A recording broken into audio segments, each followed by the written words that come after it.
HRM, and the fellows who've been conferred in the past, and of course the new team that will be coming in, and any other guest in the room.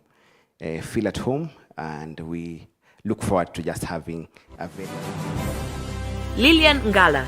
Ms. Lillian Ngala is an accomplished human resource management professional with over 16 years of progressive corporate experience, known for her strategic leadership, stakeholder engagement, and deep commitment to institutions. Stand, so we can also teach our chief guest what we learned a few minutes ago before he was here.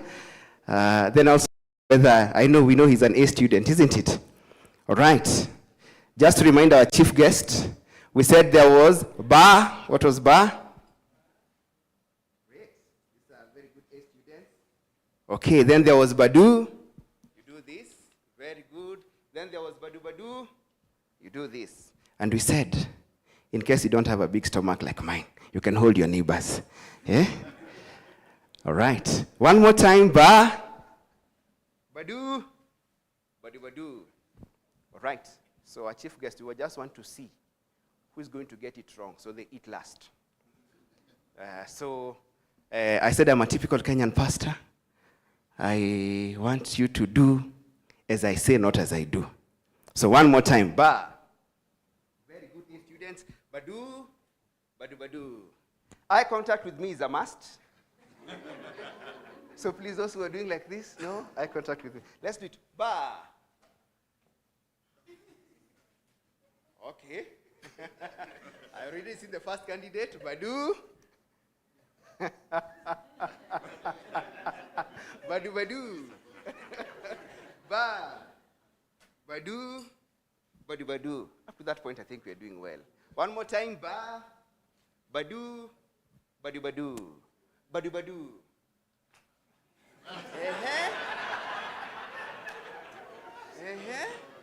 Can you see a culprit on your table? One more time. Ba. Badu. Badu Badu. Ba. My friends, there is no ba that goes like this. No. One last time. Ba. Badu. Badu Badu. Badu Badu. Okay. Great, we can have our seats. You can have our seats. Clap for yourselves as well. Yeah. Great. So, we want to get the program rolling.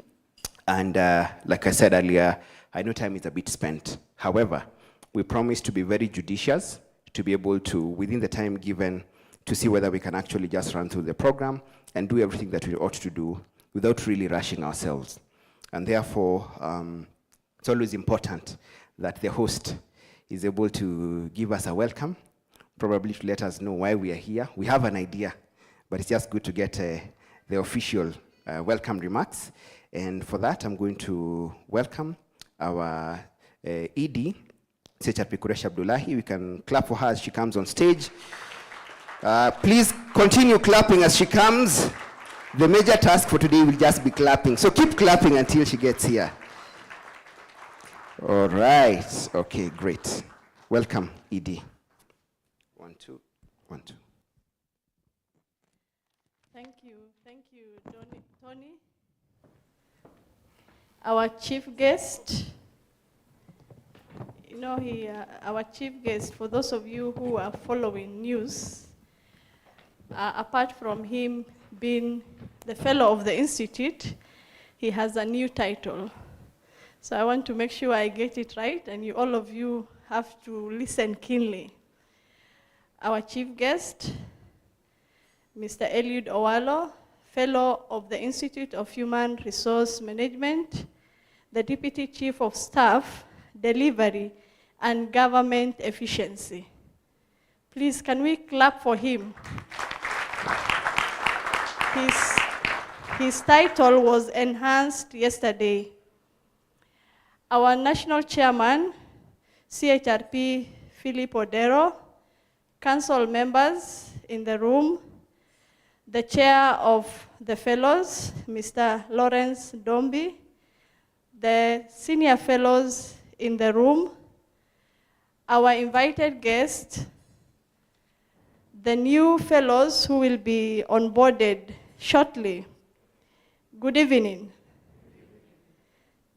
We are very honored as an institute tonight to be standing here to confer fellowship. And just so that you know what it means to be conferred fellowship, fellowship is the highest membership at the institute. You can actually apply to be an associate, a member, upgrade to practicing, but when it comes to the fellow, it is what I will call an exclusive capital club. And you must have earned it on what have you contributed to this great profession of ours. So you will know tonight, for those who will come here, and for me this is an honor, because it's the second time we are onboarding fellows since I became the secretary of the council. And we've learned from the first one, we've learned from the second one, but this year we are doing things differently. When fellows are being onboarded, it's always a crash program to be carried on another event. Ile tu, let's get over it. But tonight, the council said it must get the honor that it deserves. So that's why there is an exclusive event, complete with a theme, that tonight we will know as HR professionals, what is our expectations of our seniors who highly contributed to this profession, and to the youngsters I have deliberately invited into this room. It's for you to see who are the vision carriers and to promise you that it's possible. So that's why some of you are in this room. So if you find that I find myself, this is not where I should be belonging on a Friday evening, there is a reason why you're here. Our chief guest, the theme for the fellowship onboardment is Fellows in Focus, Advancing Performance and Strategic HR Leadership in Kenya. Because remember, our act regulates the profession in this country. And charity begins at home. And the individuals we are going to confer tonight have gone through a very, very rigorous process. Our chief guest, I got the number of fellows we have right now. We have 74 fellows currently at the institute. Out of that 74, those who are actually actively involved with the profession are less than 50%. Because if I had all the fellows in this room, then I would have had both rooms opened. So, and the fellows, out of that 74, 30 are in this room tonight. And I'm sure after tonight, the conversations we'll have, it will take shape, and we'll have a call of action to all of us. The fellows already admitted, and those who will be admitted tonight, that it's not going to be business as usual. It's not just for IHRM, but the responsibility we have for our great nation. So I know there will be conversations going on, and I don't want to take a lot of time. I just wanted to sincerely thank everyone who is here tonight, and a special mention to Isuzu team who are here tonight to celebrate one of their own. And that is, for me, what it shows when someone contributes. So if you see 3 flags, they were very deliberate and said, don't give out 3 tables because we want to celebrate one of our own. So karibuni sana, please be part of the conversation. I know some of you are here representing your parents.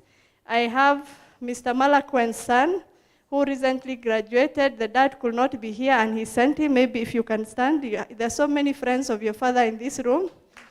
So that is also a young man who was just recently admitted to the bar as a lawyer, and he said he wanted to be here. So he kept on saying, no, I'm not a fellow, because everyone was looking at him. So I had to make the reason why you're in that table. So asanteni sana, karibuni, and at this point I would like to invite the national chair to make his remarks and we start the program. Thank you. Karibu chair.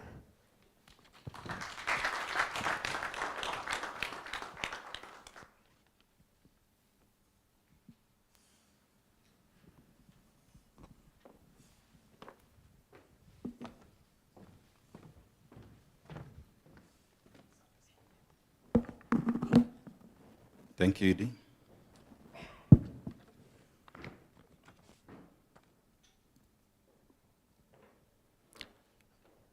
Our chief guest, Mr. Eliud Owalo, Fellow of the Institute of Human Resource Management, Deputy Chief of Staff, Delivery and Government Efficiency. Dr. Jane Imbunya, Principal Secretary, State Department for Public Service and Human Capital Development, members of the Institute of Human Resource Council, our newly conferred fellows, distinguished guests, ladies and gentlemen. Good evening. God is good, and all the time. Today, we recognize and celebrate individuals whose professional excellence, leadership, and commitment to the HR profession have earned them the highest recognition, fellowship of the Institute. Congratulations to each of you. This honor is not only a personal milestone, but a national call to greater leadership and influence. You are now the torchbearers of the HR profession, and we trust that you will serve with integrity, wisdom, and courage. This year's theme, Fellows in Focus, Advancing Performance and Strategic HR Leadership in Kenya, is both timely and meaningful. As a profession, we must move beyond transactional HR to transformational HR. We must position HR as a strategic enabler of the bottom-up economic transformation agenda better by building inclusive and agile workforces, driving productivity across all sectors, and shaping institutions that deliver sustainable value to citizens. As fellows, you are now stewards of the profession.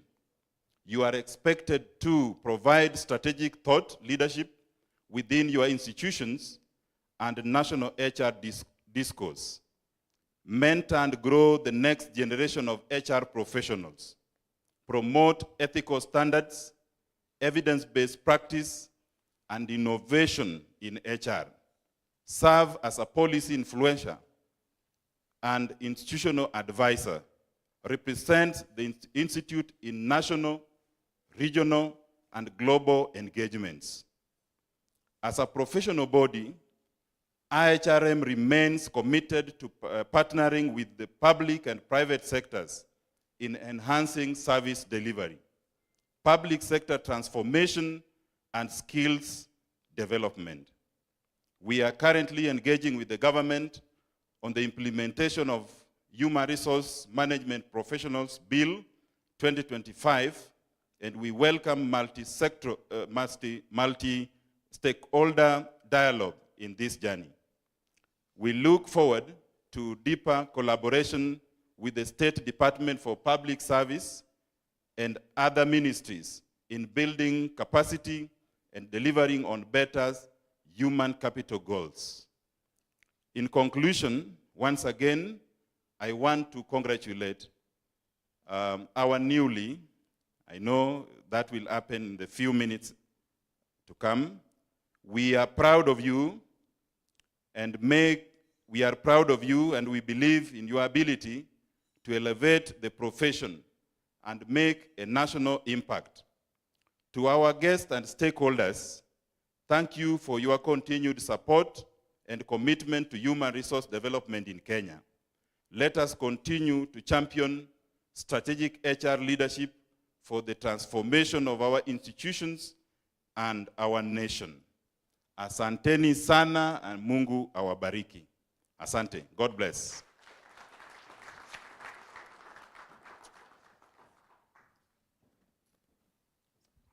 Thank you so much, our National Chair, for your remarks.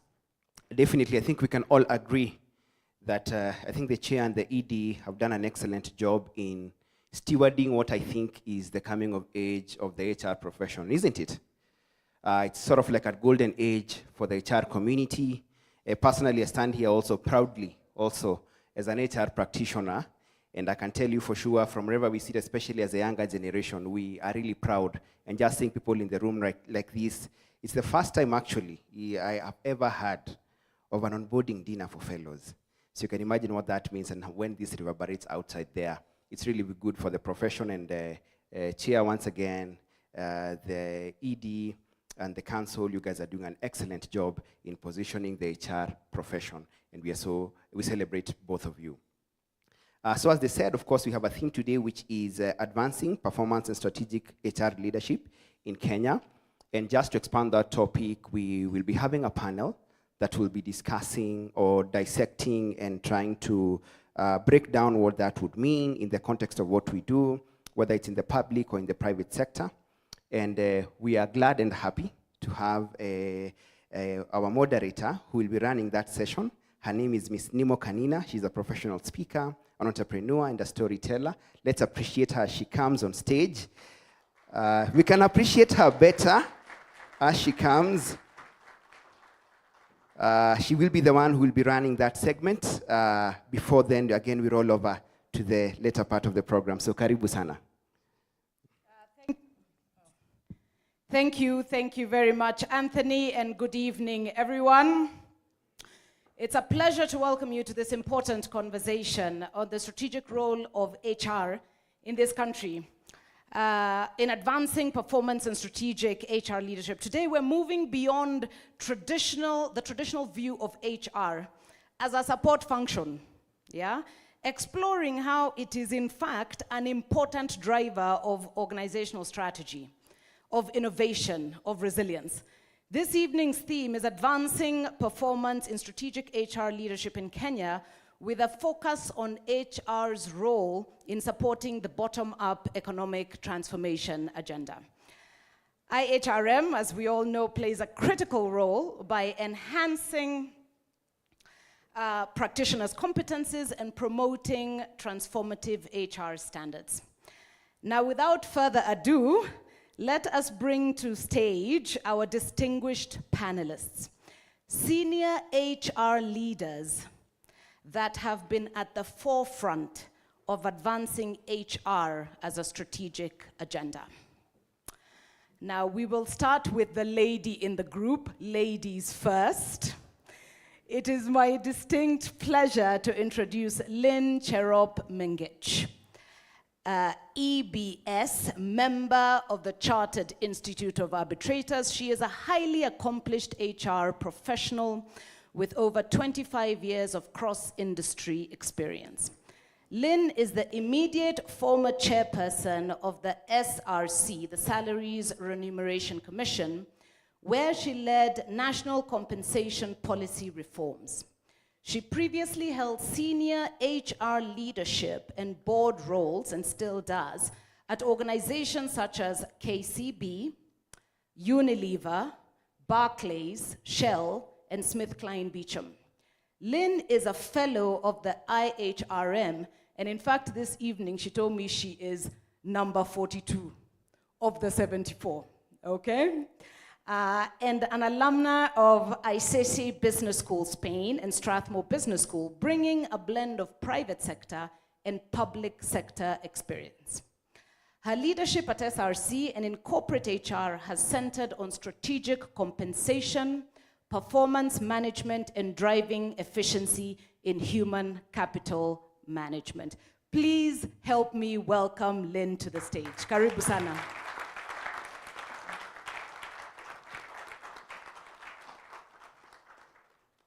Keep clapping until she sits. You guys didn't get the memo.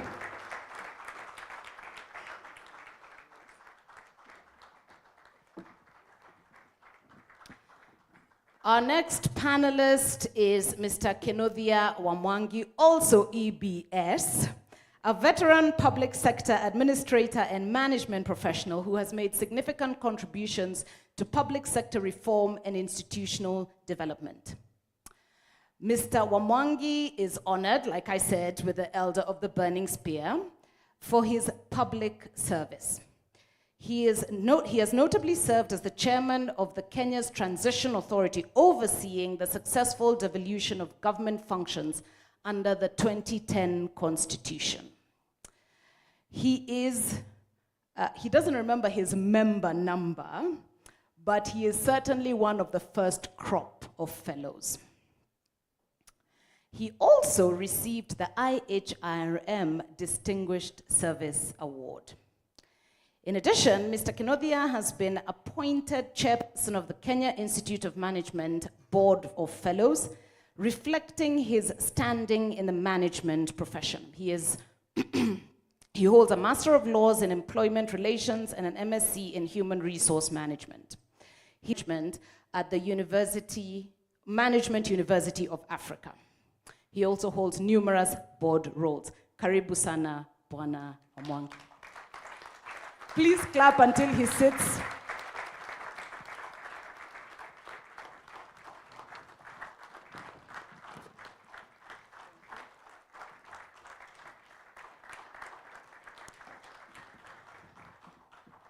Thank you, Karibu sana.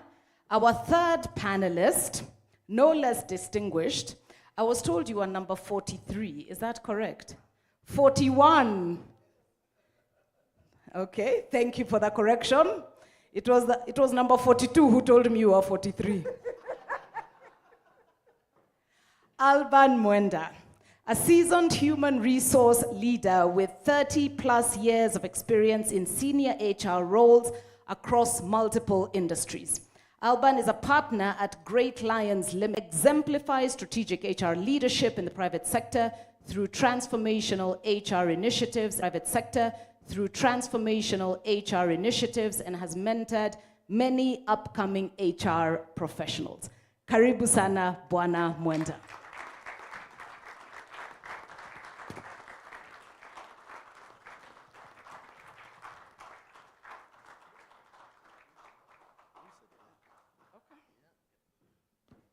I was going to sit at the end, but when number 41 tells me to sit in the middle, where else will I sit?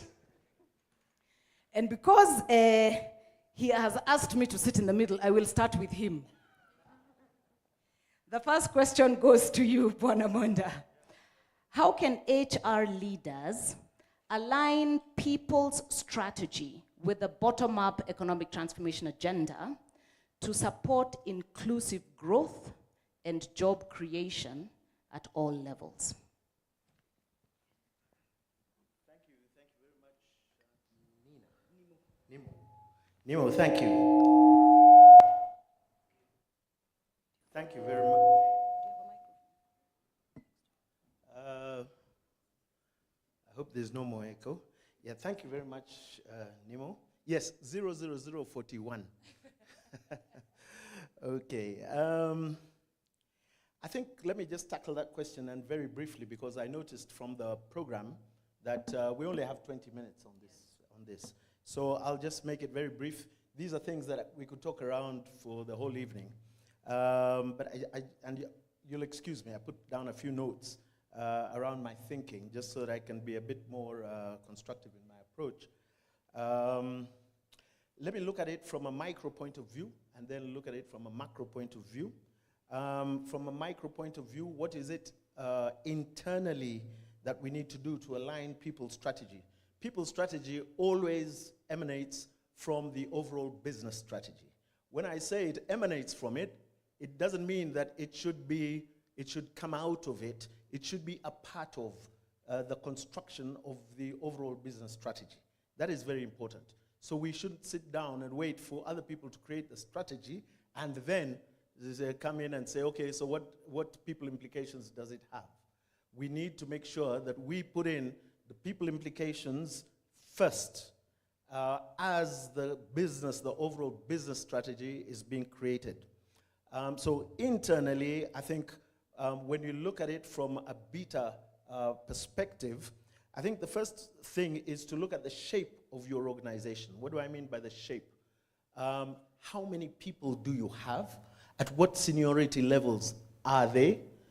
How can you ensure that the shape of your organization accommodates people at the lower levels, okay, sufficiently so that your people strategy develops them and values them and remunerates them in a way that they will be able to be the key factor in building your organization. Your organization is not built by the EXCO. The EXCO just sits down and reports to the board of directors, yeah, and tells them this is what we think, etc. But the groundwork has been done by the people at the bottom. So there needs, therefore, in your people strategy to have a very clear career ladder for the people who are down there who are actually running the business and giving you all the ideas and and building the strategy that you will have at the end of the day, your people strategy. And therefore, if they are the most important people, then you need to have a pipeline for the talent coming in at the bottom of the organization. And how do you create that pipeline? You need to make sure that you understand the entire business, you understand where the business is going, and you understand, therefore, what future pipeline of talent you're going to need to have. And then you start creating it now. You don't wait until, there's panic. Well, where are we going to get our engineers from? Where are we going to get our whoever from, You need to plan that well in advance, right from the bottom. Part of that suggests that you need to collaborate with the people who create the pipeline. And a lot of these would be the educational institutions that are around. And therefore, we need to encourage government to be able to create tertiary institutions that feed into the organizations that we have. So look at the talent needs within your organization. Assess and establish what you need. Since you're not a training institution, although I would encourage that you need to invest as organizations a lot in the training of your pipeline, but let government assist in creating tertiary institutions that will create the talent that you need going forward. In the past, we've had the Utalis of this world, and we are known in Kenya as one of those African countries that really trains well for the tourism industry. So as a player maybe in the hotel industry, where do you get your talent from if there is no Utali? People coming fresh from college, straight from school, might not have those necessary skills to make sure that you are, competitive on a world class. So again, association with government in terms of enhancing that talent pipeline that you will need is very important. Thank you. Thank you. That message cannot be more relevant. People strategy is not separate from business strategy. Yeah, it must be incorporated ab initio. There is a call to action. I think the right people are in the audience. It has to be a collaborative effort with government. So thank you for that. In terms of, this is to you, Lynn, how then can the folks in this room, how can HR fellows, drive capacity building skills and development that directly support the bottom-up economic transformation agenda pillars like MSME growth, agriculture, the digital economy? Yeah. Okay, thank you. Now, when we talk about capacity building, first we must look at where are we today as a country, and even in your respective institutions. So when we look at the talent, I look at it two ways. One is talking about the future talent. That is the talent that you will need to drive the country beyond today. And those conversations are ongoing in many countries. People are talking about the green talent, right? And digital talent. So as we speak about where the world is heading, are we prepared as a country in terms of that future. That is where the fellows can plug in to really help the country to say, where is our future in terms of the green talent, in terms of the digital talent? Are we prepared for it? And are we having conversations about future talent from that perspective? Now, so that is one area, but there is also then the today, the now, where are we to drive the better agenda, as you rightly put it. And we begin with, where do we get our capacity building? Obviously, we begin with the academia, which is either your universities, your schools, your TVET, and Alban alluded to that. And every time when we speak about the academia, you will hear industry always saying we don't see the alignment. Sometimes we don't see the alignment between industry and what we are training. But I know government has really tried, especially with the TVET, to address that. So that is where the fellows also come in terms of how do we ensure that there is a closer link between what we are training and what the industry is expecting. And beyond the academia, the next level of capacity building is within the respective institutions.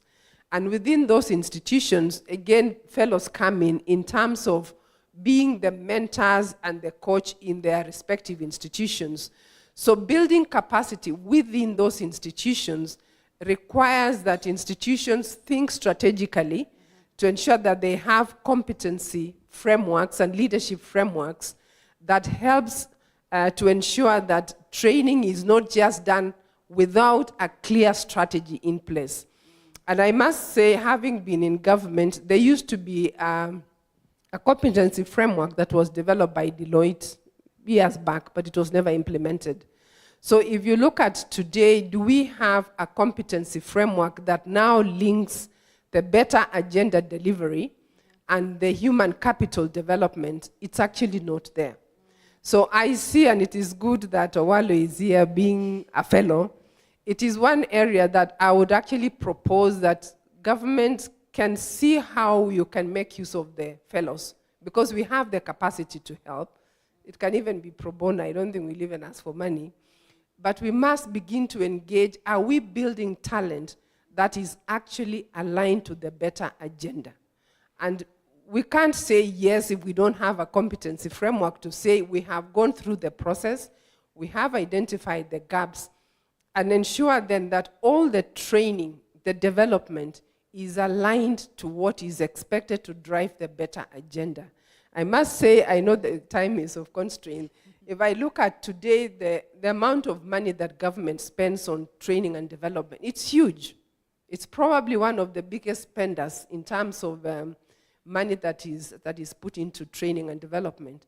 But to what extent is that skill aligned to what is required? And there is actually a gap, which I see as the role of fellows, to really help government to develop those frameworks. So I would actually take this opportunity to urge even, our fellow, because you're in government, to say how can we plug into that and help government to think through that, so that as we think about the future talent, we are also looking at today.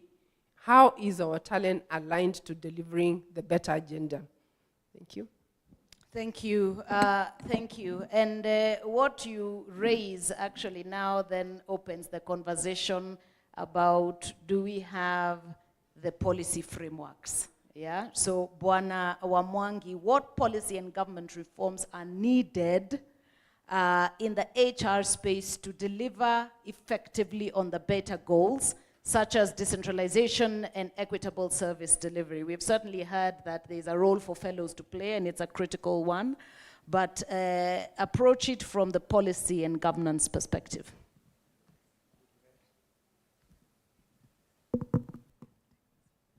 Thank you very much. I'm very honored to be in the presence of, allow me, sir, to call you Dr. Owalo, because that's what I've always wanted to call you. And this is the opportunity to do so. As the subject goes, I am not.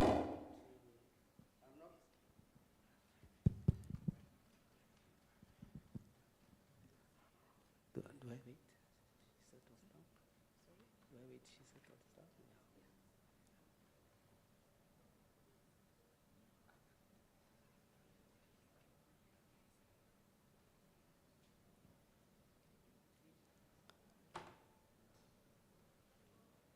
So I said, being in the presence of government, I am not going to discuss this subject matter in the manner my colleagues have discussed.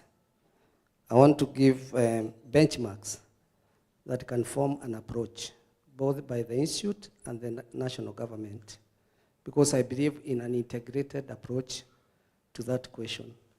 So whatever I say, it is what the national government can do with HR, Institute of Human Resource Management, and the county governments. And I will start from an approach that strategy, that HR drives strategy.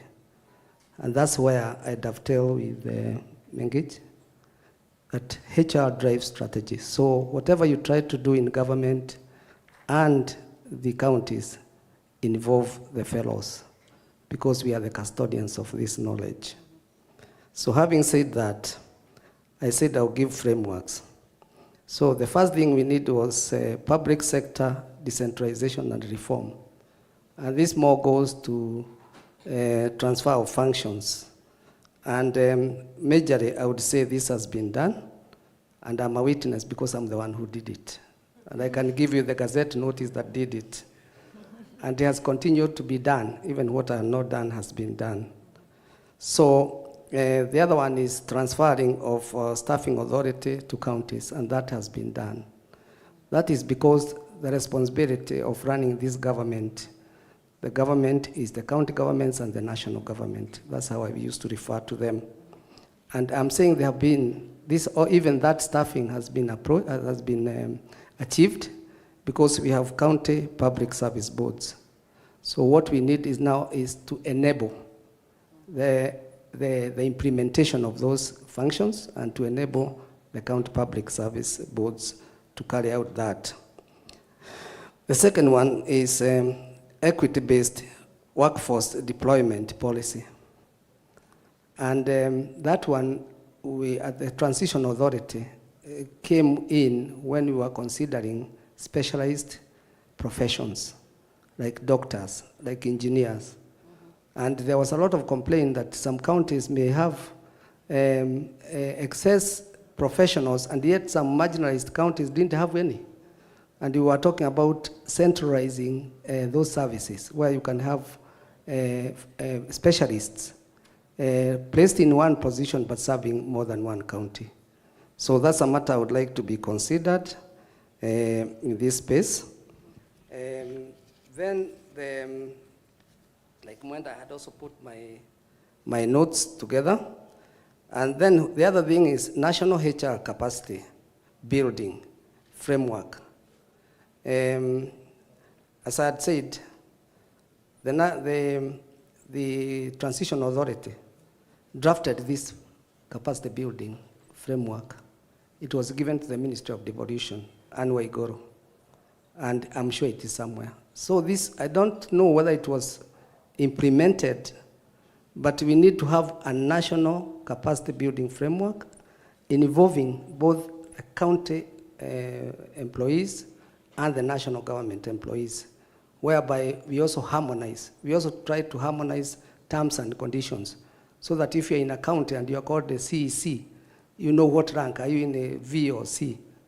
I'll work very quickly because I must leave this framework with the IHRM as future action points. The other one, number 4, is national HR planning and labor market intelligence.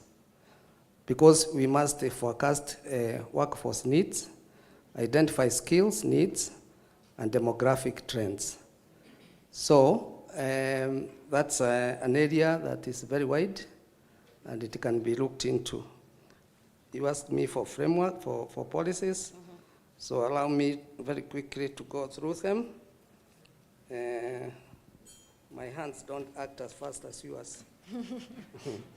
The 5th one, establishment of performance-based HR management systems. And this is particular to recognize meritocracy, accountability, and measurable KPIs. We can speak into this, but since time is not on our side, let me say the 6th one, stronger enforcement of ethics and compliance standards. both in recruitment and promotions. When I listen to the head of public service, he always talks around this subject, and I really admire him for it. The seventh one is integrating HR information systems. This is the digital HR platforms, so that we have data available for both national and county governments.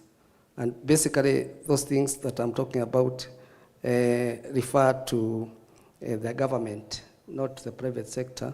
So when we say integrated data, is particularly to harmonize counties' practice, HR practice, and national government practice. And number 8, and almost the last, is affirmative action in HR. That is in gender equity, disability inclusiveness, and youth employment. And sir, I'll soon see you on this. Older persons, they have been totally forgotten. They also need to be employed or given ability to survive. So the other one is public participation and community-driven HR planning. You do understand, all of you, that public participation in everything, including budgeting and everything, has now become the norm of this country from the Constitution. So how do we integrate HR planning nationally? Through public participation. And the final one in this sector, elevate HR leaders into strategic decision-making positions in boards, commissions, and county cabinets. That means in county governments, we should have HR practitioners in boards. And just as an example, as a parting shot, I represented the HR when I was the chairman of the first chairman, and I emphasize the first chairman of HR Forum of the IHRM. I represented the IHRM at the Nursing Council for 6 years, because the act there said there must be a representative of IHRM. And I think this should be embedded in many places in government. So I think these are important things, and they are implementable, and they can be followed, they can become programs, and they can become courses in IHRM. If you ask me on this, I can give an advisory on it. Sir, I submit. Thank you. I'm sure there was somebody taking notes. That is Mr. Kenothia Wamwangi's 10-point plan for policy and framework. So thank you so much. Back to you, Alban. And this is now, we talk about inclusivity of the entire workforce. I think you even touched on sort of all levels of employees. Here the question is, what scalable HR innovations have you seen that build resilience among the underserved or informal sector workers? And how can fellows champion at the policy and practice levels? Great, thank you very much for that. What scalable innovations have I seen? Let me then reflect on my past experience. I worked for BAT back in the 90s, and one of the scalable things that we did, which was really a joint effort between the HR function and the corporate relations function, which is the function within the organization that deals with government and government issues, was the Jua Kali artisans. I think in this, with the beta that we have now in the current government, the bottom-up economic transformation, initiatives such as Jua Kali, where corporates go out as part of their CSR activities, not just to plant trees and do things which don't create employment. I think we should be encouraging a lot of our private sector organizations to invest in things that actually create employment out there, so that the people who are at the bottom of that economic pyramid can benefit out of initiatives and investments by corporates. Jua Kali is a very good example. And it should be a kind of a symbiotic relationship where you are investing in Jua Kali that benefits your inputs, right, as an organization. Okay, that way it's a win-win. Because to get some of these corporates to invest in something that is just a social thing for assisting wananchi out there is very difficult, because at the end of the day, they're investors and they're looking at their return on investment. But that can also be extended to our county governments, right? Our county governments, I guess, you know, a lot of their budgets are based on recurrent expenditure, whereas they can actually be investors also in the people who live in those counties and create Jua Kali artisan kind of organizations within the counties that not only feed into the development of the county, but also benefit those who are actually doing the work in those counties. So agricultural, some counties have very good agricultural areas where they can put people to actually plant and get agricultural commodities and boost agricultural output. You know, so these are things which county governments need to look at as investments in people, not costs. Yeah, because they won't be paying direct salaries to people to go and plant. They'll be allocating and giving input into productivity at the end of the day in the grassroots. So in that way you get, you know, and maybe if I can give another example, when I was at East African Breweries as the HR director, we had a big team of people out there supporting barley farmers, you know, because we can create malt out of barley, and the barley farmers need support out there. So we invest then in barley farmers, and it's a win-win situation. We get cheaper malt, we give inputs to people out in the rural areas, they develop themselves, and they help the company to have cheaper inputs that still create good Tusker.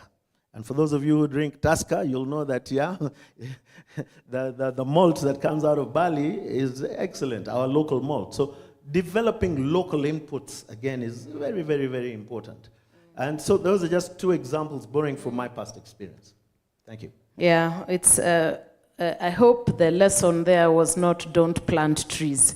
Please continue to plant trees, but also certainly invest locally in our people, creating an inclusive workforce. Thank you for those examples. To you, Lynn, in advancing performance, what learning models can help build workforce resilience, especially in the sectors targeted by BETA? Okay, thank you. So let me begin with, when we talk about performance, and there are four things that are very critical to get performance right. Now, the first one of this is you must have the right performance management framework. And I must say government has one of the best. They have the performance contracting. And sometimes in government, they may not realize it's one of the best. So the issue is not the framework. It means there is something else that needs to be touched for it to work well, right? So the first thing is, if you look at the SME space, for example, and I did a lot of consulting work in the SME before my role at SRC, they actually don't have a lot of those frameworks. So even as we speak and we look at the country today, you will have the large corporates who have systems that work. They have very good performance management frameworks and they implement. Then you have government, which has a very good performance management framework, not necessarily properly implemented, but it's there. It's a good one. Then you've got a huge sector, your SME sector, who are actually struggling to put in place the right frameworks. And therefore, as we talk about how does HR support these sectors, then it's something that is so critical that then we begin thinking of how can we as a profession actually begin to influence beyond our immediate environment. And most of us probably are in the private sector, and these things are day to day. So there's nothing that you would say it's not there, but you need to really see our SME, which is our biggest growth space. Are they actually able to do that without support? And who then will actually offer that support, right? So when it comes then to performance of SMEs, that's one space. But let me talk about then even, government is an enabler to better. And if government does not get its performance right, then obviously it means that the better agenda will not be delivered. So the core question then comes, to what extent has government implemented the performance contracting the way it should, so that the better agenda can be delivered? So just 3-4 things come to my mind very quickly, and I must first of all compliment Owalo. He's done quite a lot since he came on that space, and I think he's actually helping us as fellows, because then you can see what it means when you have someone in HR running with that agenda. There's been a lot of change. But one of the things that is critical when we talk about performance is culture. It's often said that culture eats strategy for breakfast. I'm sure we have all heard about that. But that's a reality. That today, if we don't get our culture right, you will not deliver your strategy. And a lot of organizations are in that space, where you've got all your systems developed, you've got all your learning models, everything. But if you don't get right on your culture, it becomes very difficult to implement your strategy. So that is one area that I must say we've got to begin to address. For government to be the enabler, it must address culture. And of course, culture has many things, and I'm not going to speak to it. Ethics is there, governance is in there, and many other things that are within that culture space. Now, apart from culture, leadership, right? Strategic leadership. If you have organizations that do not have the right leaders, no matter how good your strategy is, no matter how good your systems are, no matter how good your culture is, leadership becomes critical. But as we sit here, I just want to ask ourselves, who is responsible for driving culture? It is HR, isn't it? It's HR. Meaning that all of us here in the room, if we're seeing failures in our organizations to do with culture, including government and private sector, it speaks to us. And therefore, do we have a role as HRM? Do we have a role as fellows to influence our organizations when we talk about the culture of these organizations? Who is responsible for building the right leaders in organizations? Recruiting them, developing them, and ensuring that the organization has proper succession planning so that we have the right leaders. It goes back to us here in the room. But who knows about it unless you walk in there and experience it? Because we don't measure, and because we don't measure and speak about it, then you might have the wrong perception. So ensuring that we have the right metrics to measure what we do. Not just the financials, because financials is easy to measure. But one of the things that we haven't done well in HR is to ensure that we have standards for reporting HR. And I know ED knows, we spoke about it at some point, that when will we have reporting standards that are enforced so that every institution can measure what they do and report as mandatory? When we get to that level, then I think as an institution, as an institute, and as fellows, we will have made our contribution. So summary is that we've got a role to play, both as the institute and fellows can contribute to that space so that our country can perform better, because we are responsible for culture, for leadership development, and driving a lot of other agenda that supports the better agenda. Thank you.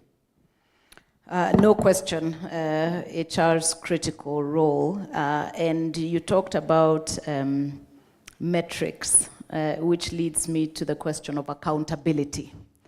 And the question I will turn to Bwana Mwangi. How can fellows strengthen HR accountability and ethical leadership to ensure resilient institutions and people-centered outcomes under the Better framework. Thank you very much. We are talking about strengthening HR accountability and ethical leadership. And this, I'm looking at you, fellow, my fellow.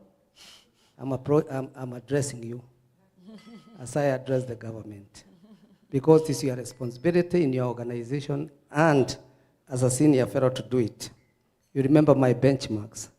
My first benchmark is champion a culture of ethical leadership in recruitment, promotions, discipline, and performance management.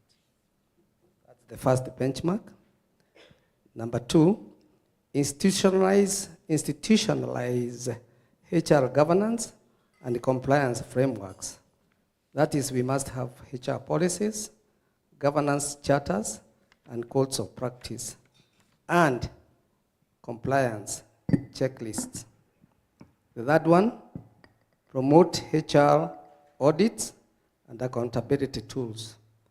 At the Institute of Certified Secretaries, we have carried out a lot of governance audits.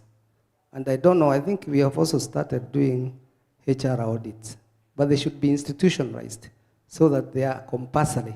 Every year, we must, every organization, you promote governance audits, and they'll kind of be answering to you, to those organizations. I can tell you how we do it at ICS, and it's a very good thing. So that's what I want to promote today. And also, we must be good at mentorship of ethical HR leaders and officers. We are doing very well on entrants, but what about the practitioners? We mentor, the program for mentoring entrants into the HR is excellent. But what about for practitioners? In terms of integrity, accountability, and people-first leadership. Now, the other one is link HR accountability to service outcomes. That is what Ren has talked about, performance metrics. Join that to actual service discharge, service and results.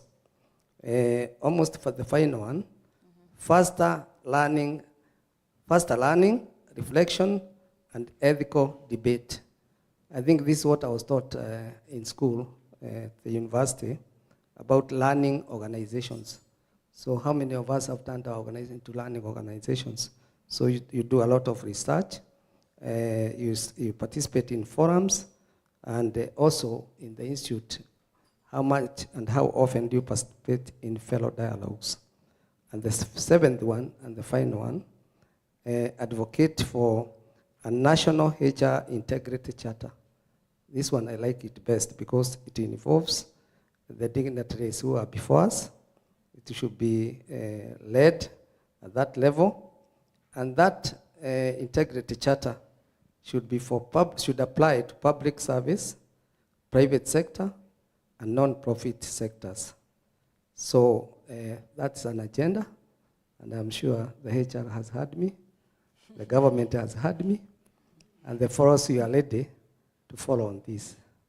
Thank you very much. Thank you. Thank you. We have heard about the importance of the collaboration with government to move anything forward. We have heard about the critical role that HR fellows must play. We have heard about how critical HR is to driving strategy. So thank you so much to our distinguished panelists. Now we'll go out to the audience for maybe 1 or 2 questions, at most 3. There'll be ample time to engage the panelists after dinner, but perhaps if there's a couple of questions, we can take them.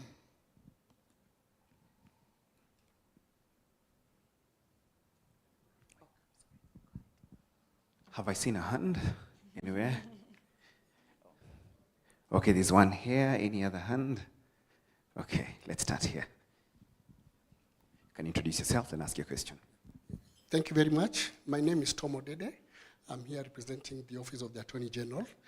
When I walked in, I'm a member of the registration committee representing the Attorney General, and I had the intention of, probably because I'm in the midst of human resource professionals, I wanted to come here and mesmerize you with some legal quotation. But the moment I saw my senior, Honorable Abdikadir Mohammed, walking in, I said my goose is cooked. But nonetheless, by virtue of our training, I have to say something. We've had very wonderful discussions about the issue of the role of human resource in shaping the challenges that we are facing. But there is a problem that we are confronting. What they have said is very idealistic. What is very idealistic? The setting of the framework. But outside there is a bubble which is very agitated, the Gen Zs. There's already workforce there waiting. They're very educated. When I was in Beta High School, we only had, in every each year, we just get one A student. The rest were in B-, C+, and we are comfortable. This generation, they are churning out A's that we don't understand where it's coming from. So the other day, I met with Julius Kipgetich, who was a former CEO, and I asked him, in each and every institution that went to, you turned around this institution. What was the magic? He told me, Mr. Dede, there's nothing. Workforce, staff motivation. If you work on that, you will get the results that you want. And that one now underscores the role of HR department in the institution. For the problem that we're currently confronting, I've had another discussion, and we also had it within our session, that you as HR, you need to fight for your space. Yeah? Because I don't understand, in Public Service Commission, we don't have HR representative.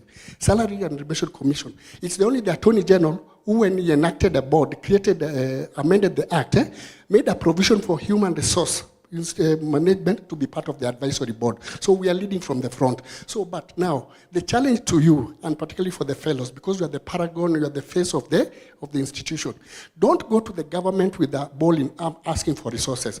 You are also now have a challenge.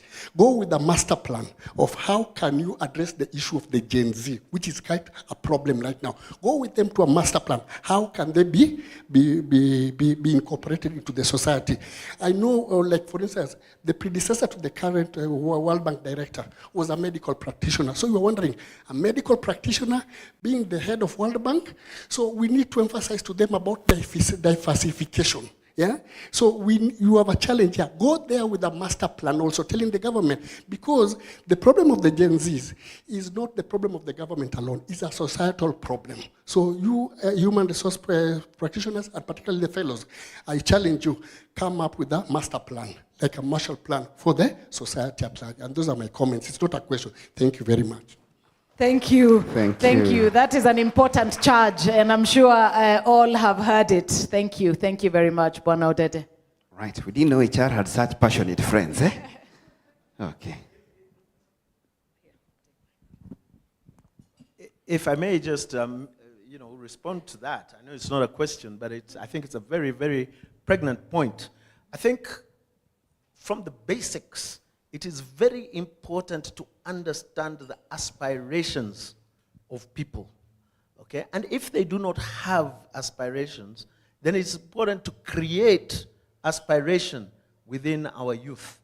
If our youth do not have aspiration, if our younger generations within our organizations do not have aspiration, create it for them. If they have, understand it and try to live to their aspirations. That way, your reward policies, your retention policies, your motivational policies, and everything else work towards meeting their aspirations. That's the baseline. If you don't care and you think everybody is the same and different people don't have different aspirations, then you will run into big, big problems. And that applies to organizations, it applies to government. Yeah? Understand what Gen Z want and then try to live up to their aspiration. By the way, they don't want permanent jobs nowadays. They're not interested. They want money, they want lifestyle. Yeah? So how do we then create that for them? So understanding aspiration is, to your point, very important. There's no question about the importance of meaningful engagement with such a big part of our workforce, to be honest. I don't know if any other panelist wants to touch it or to... Do we have another question? You have one? Okay, go ahead. Okay, thank you. My name is Bernard Ambassa, formerly head of performance at KRA. And I know we've been talking about performance and strategic role of HR, but I want to pose a question, and it's important that the CS is here. Mr. Eliud, who is a fellow as well. In the current structure of HR in the public sector, HR has been downgraded because the role now reports to a head of corporate or director of corporate support, so to speak. In which case, when serious issues are being discussed at that table, HR is not there. And in most cases, the directors of the corporate support or services are not HR people.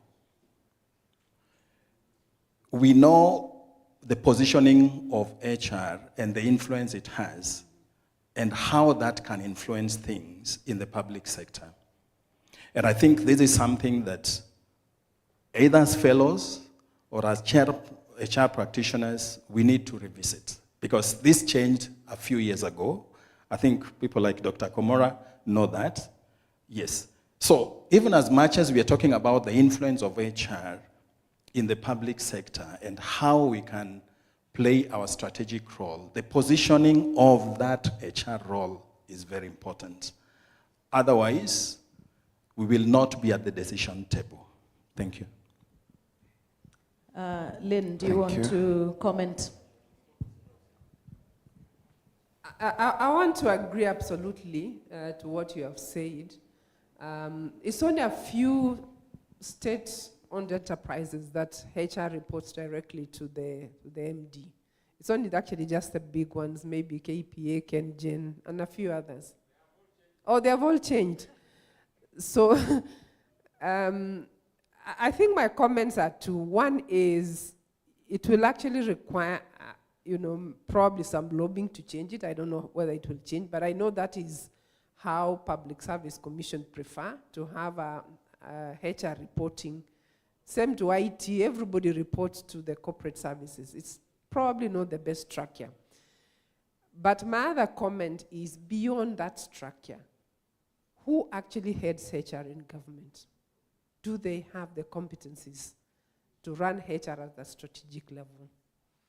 And I don't want to give the statistics, but I can tell you the answer is no.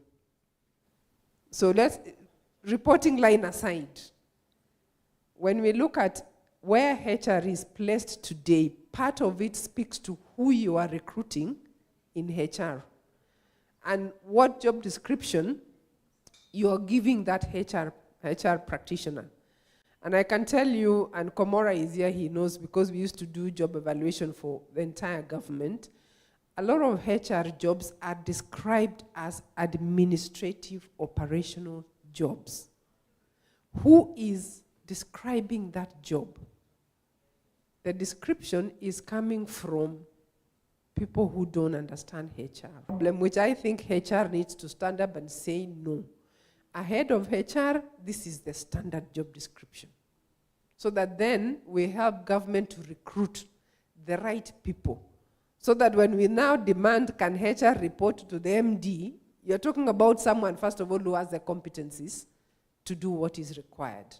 So yes, I agree with you, but the problem is much bigger. HR, for example, in most government is not even responsible for performance. There is a committee that is set up. I hope, Oale, you have changed that one. I don't know whether you have. But there is a committee, and HR is not even part of that committee that runs performance management. Right? It is set up, it's a separate unit. So there are issues there, but obviously this is not the forum for addressing them. I just want to say I agree with you. But HR, IHRM, I think we need to wake up and also say no to certain things and put up standards and measures for HR. I think that's where the gap is. And fellows come in, we are willing pro bono. I'm saying, I'm sure on behalf of all of them, we're willing pro bono to help. But you drive us so that we can all come together and say, how can we not wait for things to be given to us, but we can demand through legislation, lobbying, policy, to make sure that HR sits at the right place, not just in government, but in all institutions. Thank you. Thank you. Very briefly. When I was a personnel manager in 1993, at one stage I answered to the chief accountant. And then that was also changed because the manufacturing manager had the most of the people because it was a manufacturing firm. I was changed to answer to the manufacturing manager. I was a personnel manager. At that time, I was also in the governing council of the Institute of Personnel Management. And through my agitation, we said, never again. We said, we have chief accountants sitting at the senior management level, and we are not going there. The marketing manager said, never. We are going to occupy, we are going to sit on that high table. We are going to sit on that table. And I was in the first governing council and the second one, but I left in the middle of the second one to go and study human resource management in Britain at the age of 49, so that I can learn the skills of coming to fight for it. Today, we have HR directors sitting at the high table. We have group HR directors, and we have all those people. We have her. She sat in the SRC as chairman. Did we not sit on the table? So government, kindly, don't stay in the personnel management framework. Let's move now to the HR framework, which allows us to sit on the high table. Thank you. We clearly have our work cut out for us, but thank you. In the interest of time, we'll be wrapping up. Maybe we can just have parting shots from each one of you. We'll start with you, Alban. Yeah, one thing that I've learned in my long career is that, opportunities are there for us to grab, not to be waiting to be given. If you sit down and wait to be given, you'll wait for a very long time because people might not think that you deserve to be given. And so you will be relegated into that administrative role where you're keeping people's personal files and administering leave for people. So the challenge to the new fellows is go and ensure that A, you're mentoring the next level of HR practitioners to grab the authority that they need to have in that boardroom. Don't let them just, play around with you. You can move the organization as an HR, as the head of HR, or HR director, or whatever, the lead person in HR. You can turn the organization around. I have done things I don't want to talk about here at Kenya Airways and dissolving unions and creating new unions just to be able to manage the organization in a particular direction, right? So grab the authority that you are given by the board. Don't wait to be told, do this, do that, because then utakuwa jamaa kutumwa. Now, I know places where the head of HR is the guy who was organizing lunch and tea for the rest of the board. You can't let yourself do that.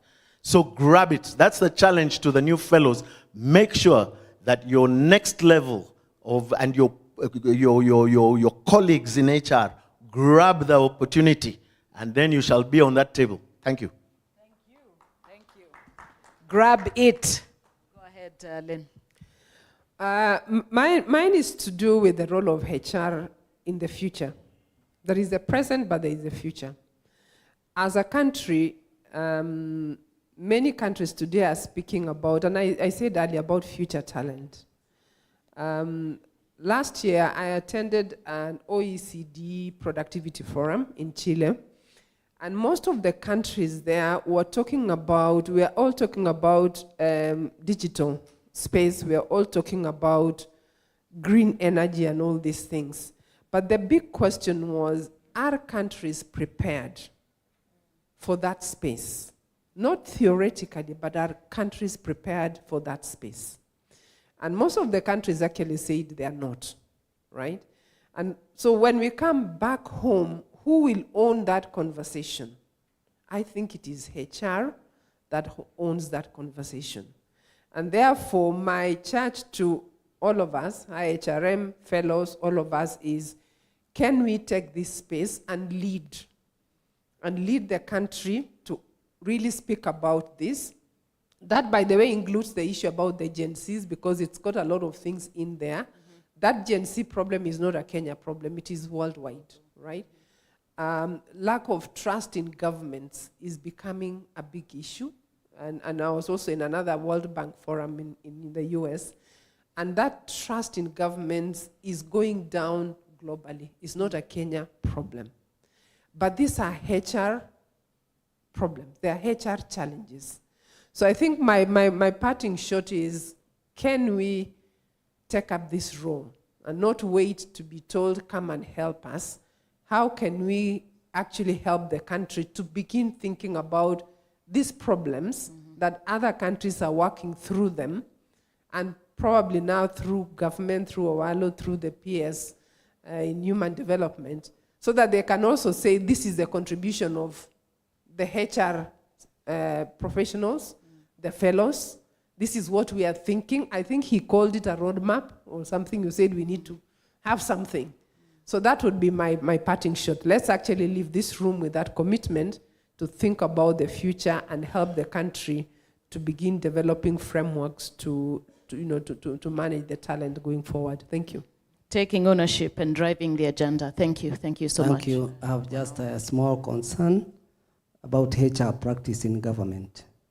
I think it has come out here very clearly that the understood frameworks of HR are not adhered to in government.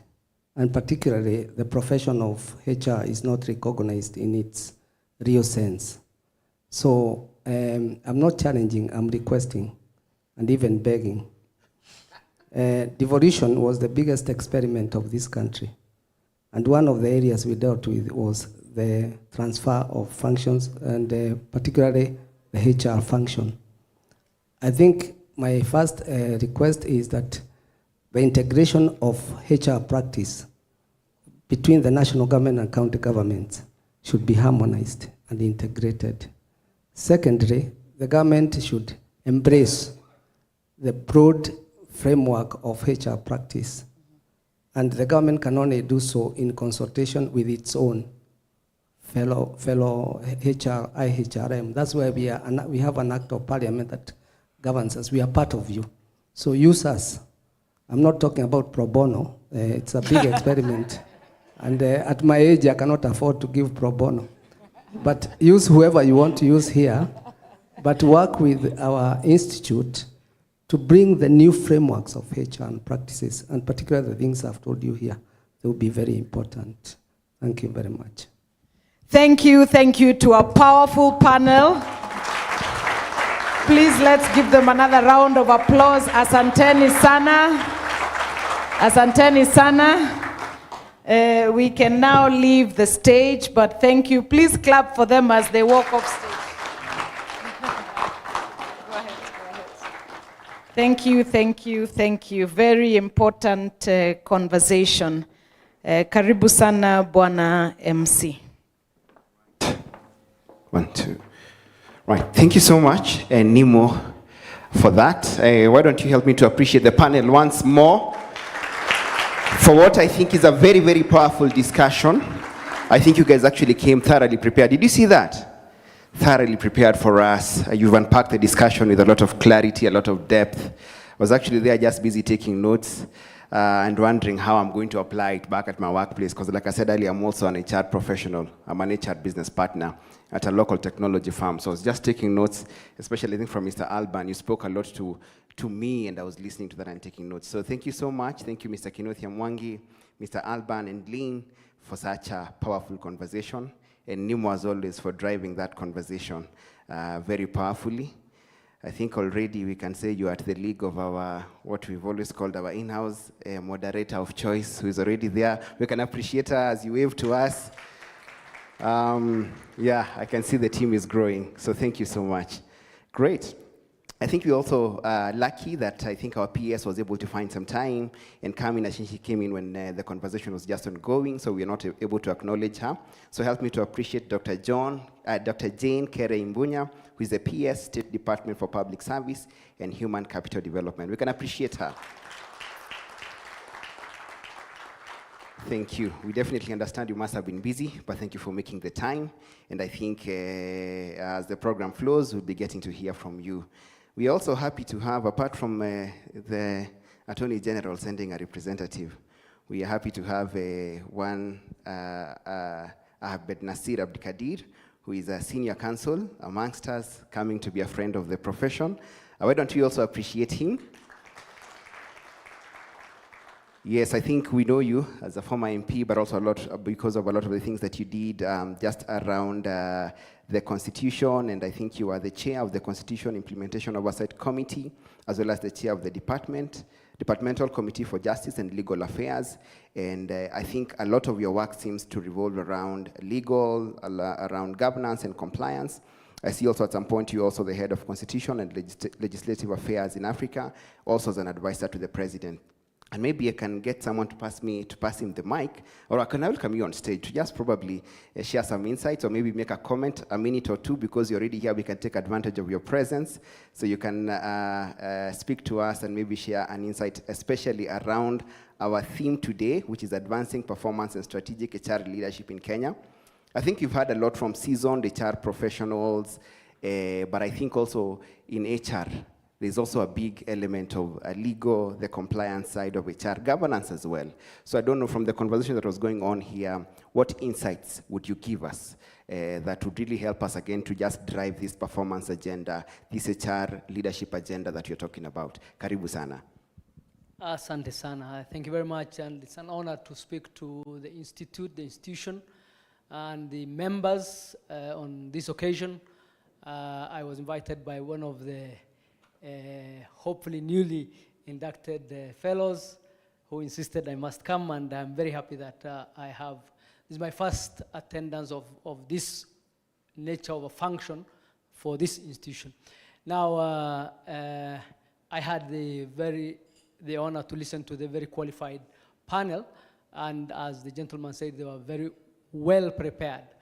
And this country is blessed with very well qualified, well educated, including very well educated Gen Zs. Yet I think we'll all agree that we are not doing very well when it comes to delivering on stuff at the public service level, at the government service level.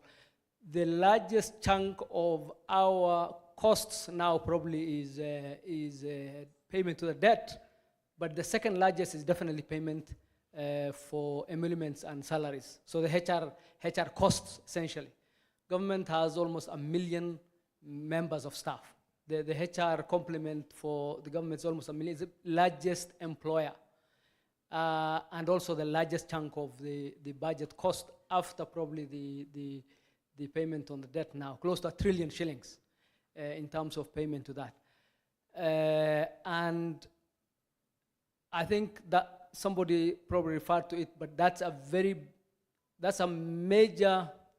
could be a major driver, or certainly that's a key driver of whichever direction we go as a country. My experience with that sector, and I have done quite a bit of reform, or been part of quite a bit of reform in government from the time when the constitution is being done, to reforming parastatals, to the first executive order, which basically reorganized government after the old constitution to the new constitution. Remember, we had 40 ministries, which came down to 18 under the new constitution. You had to reorganize government to fit in that envelope.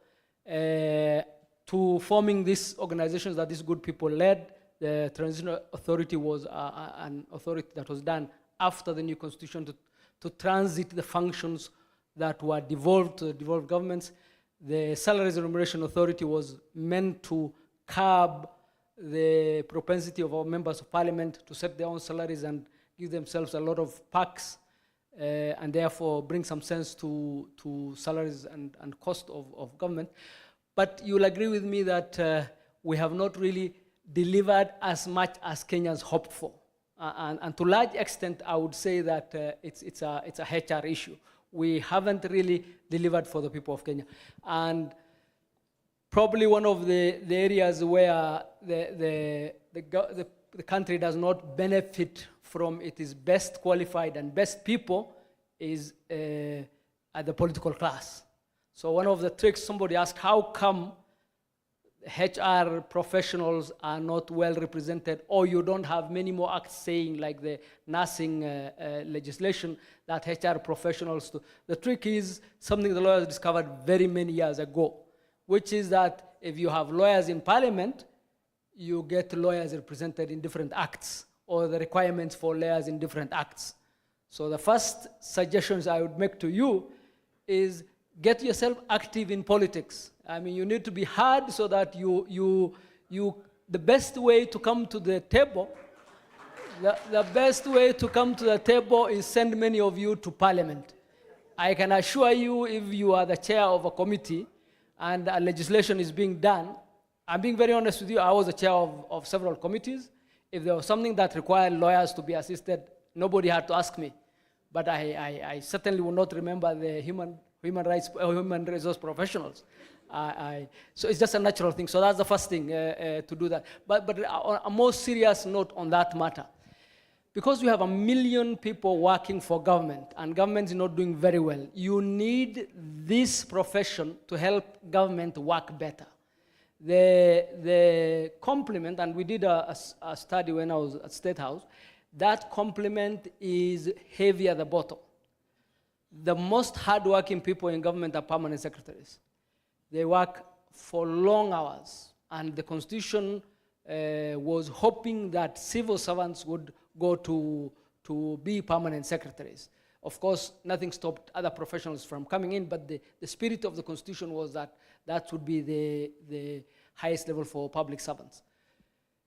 Well, quite a number of politicians are finding their way there now, but that's really something that your profession really can help in terms of the quality of the service that serves the public, and that's a very key criteria. The other is in terms of the parastatals. I did a program on the parastatals, and I know you are interested party in terms of some of our recommendations, one of which was that professional bodies should not be parastatals, for the simple reason that professional bodies ought to be independent of government, and if you are owned by government, remunerated by government, financed by government, you really cannot be independent, especially for the registration of professionals. That should not be a government function. That should be for a professional body so that you have independence.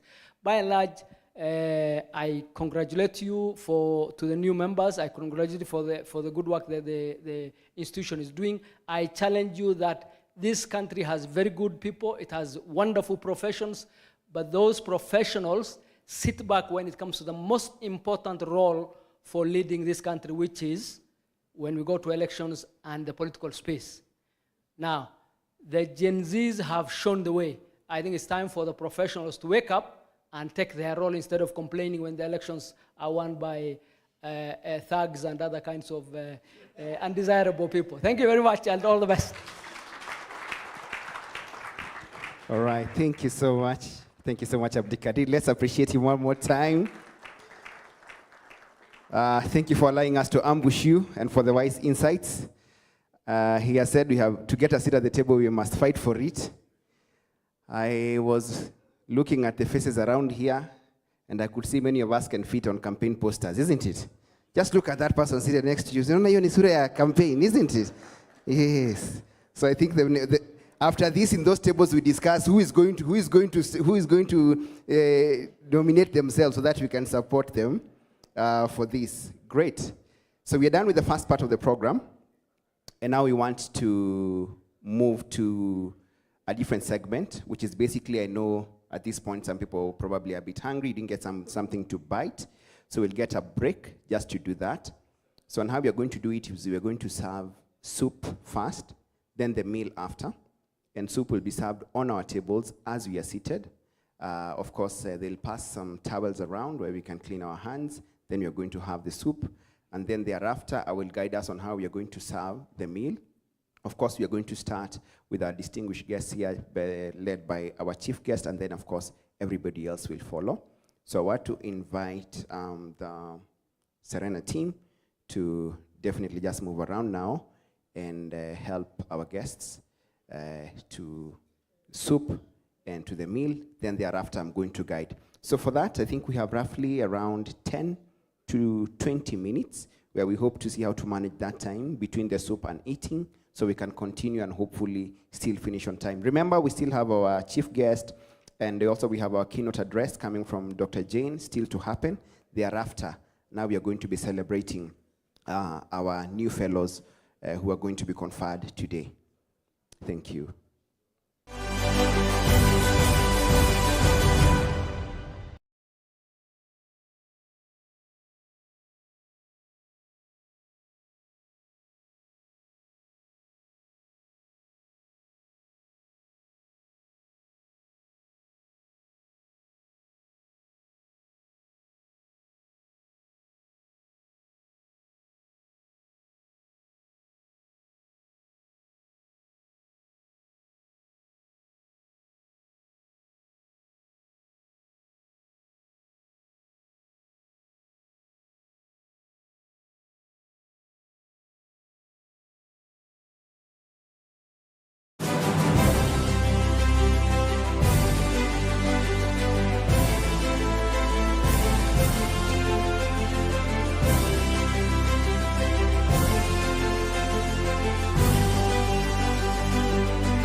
Vivian, founder of HR for Gen Z. So I'll just give a brief introduction of the foundation. So during the Maandamano, I asked myself, what impact as an HR professional can I create in the HR space? So I decided to make a difference in my space. So I came up with this foundation called the HR for Gen Z. It has 3 main objectives. The first one is training sessions.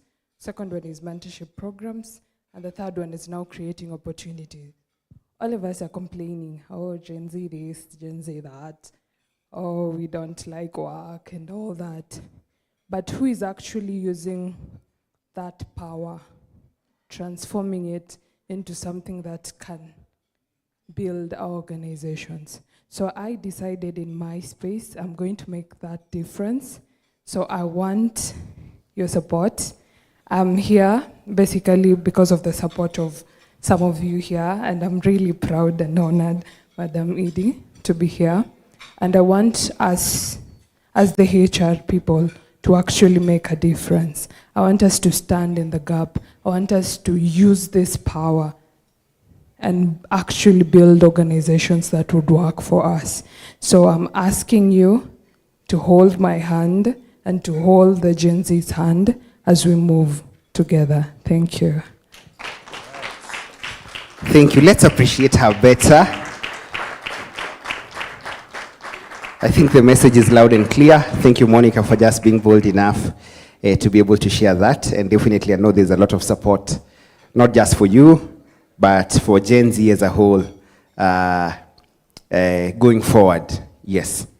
So now we want to, again, go up some gears so we can get to hear from our guest speakers. We have our keynote address from Dr. Jane. Then later on, we'll have a chief guest address from Mr. Eliud. And I know, of course, also they're a bit pressed for time. So that's why I'm requesting that we proceed even as you enjoy our meals. So at this point, it's my singular honor and pleasure to welcome Dr. Jane. Dr. Jane is an accomplished educationist and public servant, currently serving as the Principal Secretary, State Department for Public Service and Human Capital Development in Kenya. She previously has held leadership roles at various universities, including Kaimosi Friends University, and has lectured and examined in universities across Africa. She's a recognized expert in curriculum development, particularly in competency-based and constructivist education, and has advised key educational bodies in Kenya and Botswana. She's also an author and has written a couple of books and academic papers. She's also a champion, a people-first champion in her inclusive and innovative approach to public service. I know there's a lot you could say to introduce you, Dr. Jane, if we were to look at your CV. So guys, please rise on our feet and help me to welcome on stage Dr. Jane Kere Imbunya. With a better clap, guys, as she comes. Thank you so much. Madam PS, we are happy to have you today and we celebrate you for coming. Asante sana. Oh, wow. We can sit. I play hard, and I also work very hard. What an honor to share this evening with Kenyans who work extremely hard and also play hard. When I say I play hard, those of you who are in Mombasa, we played hard, eh? Malaika, nakupenda malaika, nakupenda malaika. Let's sing. Let's sing together.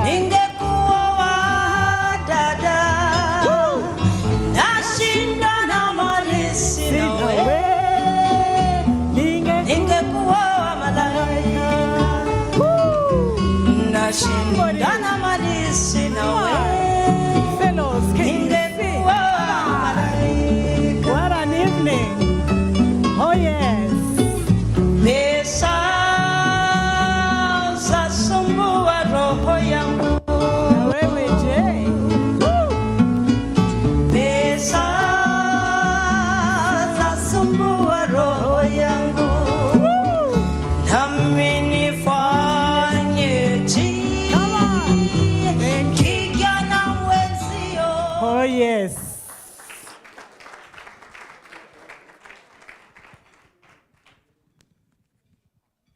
did all this just because I wanted to reach at the heart and the bottom of one gentleman I saw do great things for this country. When I walked through, coming in, I had to confirm that he was the one by looking at the board. And this goes to you, Bwana Kinuthia, Emeritus. You know why? I need you most now in my career as the PS Public Service. And you know, he said something that was so stern. So when I was seated there, I was asking myself, how do I get to his soul? He said he can assist, but at his age, it can never be free of charge. Now, with this beautiful rendition, I will consult you.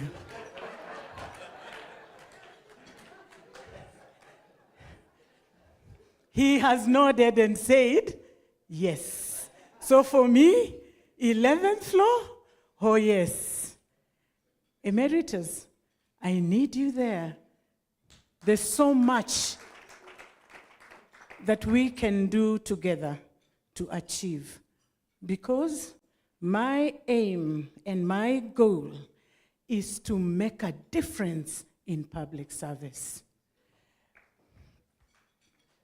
Deputy Chief of Staff and my senior, Honorable Eliud Owalo, Chairperson of the Institute of Human Resource Management, members of the IHRM Council, our newly conferred fellows, bravo! Distinguished guests, ladies and gentlemen, Salam alaikum. Mirembe bosi. Chamugei. Biore. Another one? Ore? Orimbuire. Oimore. Hey! This evening we gather not only to confer titles, but to commission a new chapter of influence, responsibility, and national service. On behalf of the State Department of Public Service and Human Capital Development, I extend heartfelt congratulations to the 14 distinguished professionals being formally conferred as fellows of the Institute of Human Resource Management. Your elevation is both symbolic and strategic. It signals a country that is ready to place HR where it belongs. And this is at the center of transformation, performance, and progress. Of course, this year's theme, which speaks with a lot of clarity and thoughtfulness, Fellows in Focus, Advancing Performance and Strategic HR Leadership in Kenya, could not be more timely. This is because we all can attest to this, that we are living in an era where institutions are under pressure to perform better, respond faster, and lead differently. This week, we just ended an all-colorful 3-day event at KICC, the theme of which I would wish to share with those of us here but are not able to attend that conference, which is a precursor to the bigger conference to be held in Addis Ababa later this month.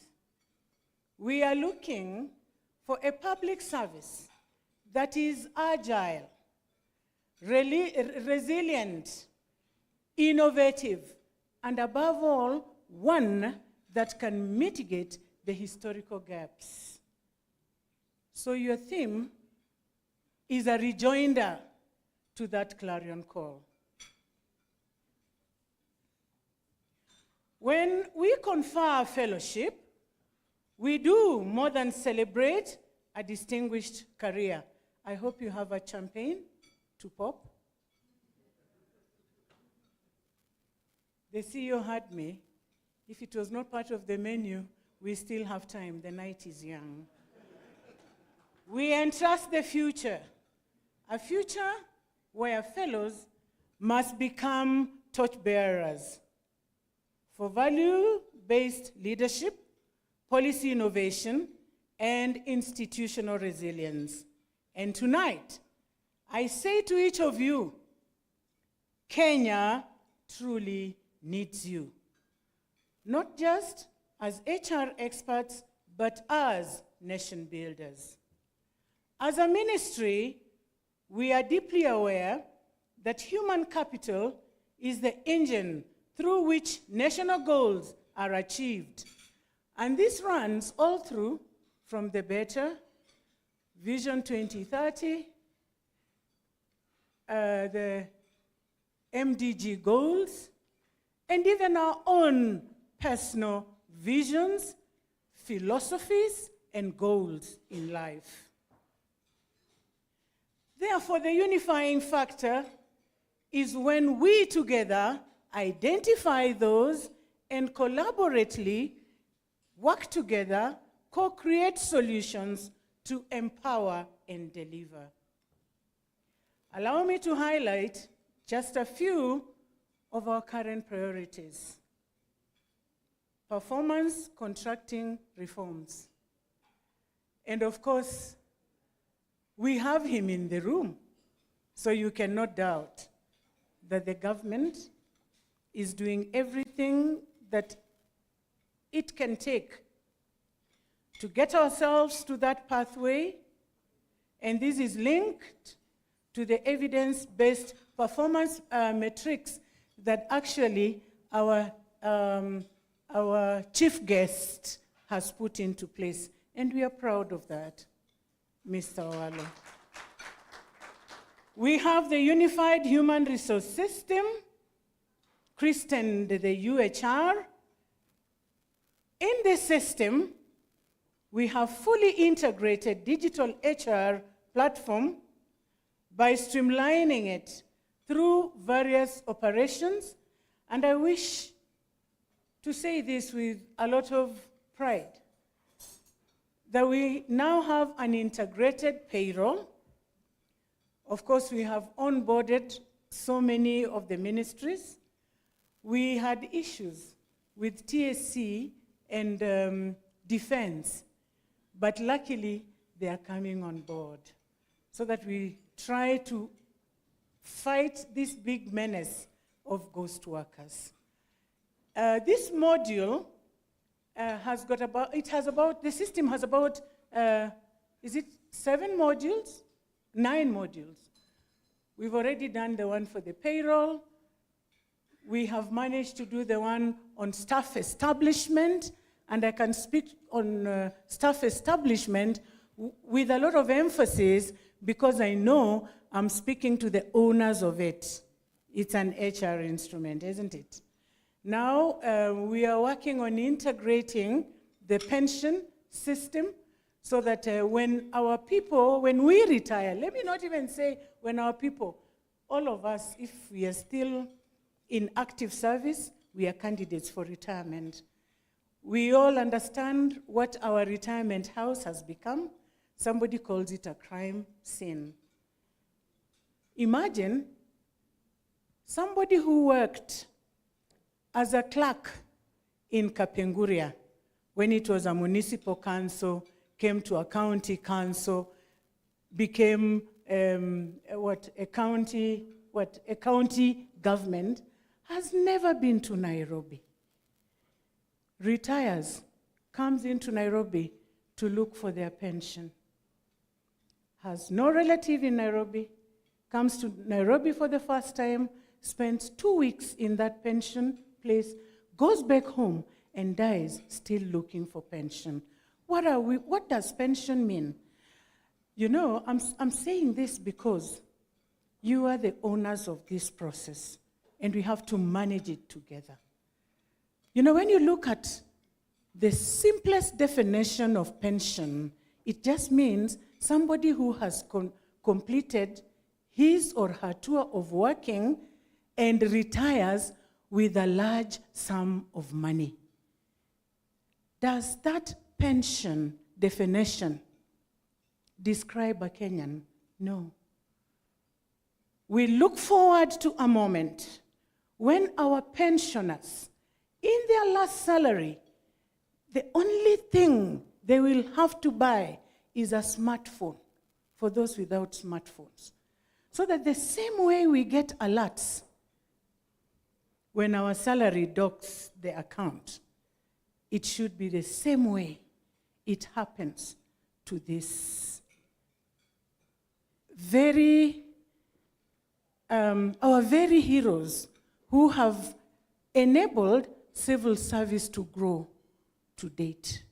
And that is one of the signature projects that my state department is running with. Being HR experts, I wish to let you know, it's a homegrown solution. We had no experts. We had no consultancy firm. The only thing we did, it became a multi-agency within the government ministries. You can't even clap for that one.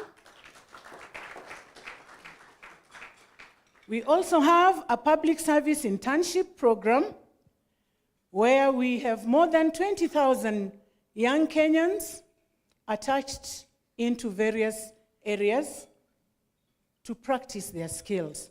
But at the moment, we have come up also with a multi-agency committee. And that committee is looking at modalities on how we can partner with the private companies to have our youth attached into those companies for internship. So far, it's limited only to the government entities, but we want to spread it out. And that is why we have this big team. Why am I bringing this one to you all? Please come up with ideas and strategies on how we can do it. We have brought together quite a very large team, but I know there are other smart big brains in this room that can be able to help us to fast track. For instance, if we are asking companies to partner with us, there should be something that we are also giving them from KRA. Is there some tax that we can get rid of so that we enable you also to accommodate our children? I speak about this and want to overemphasize because I just came from academia.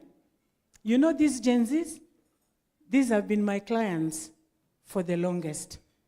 And when we talk about initiatives like this one that I'm presenting to you this evening, it's one of those very major ones that will help us also work on the issue of unemployment.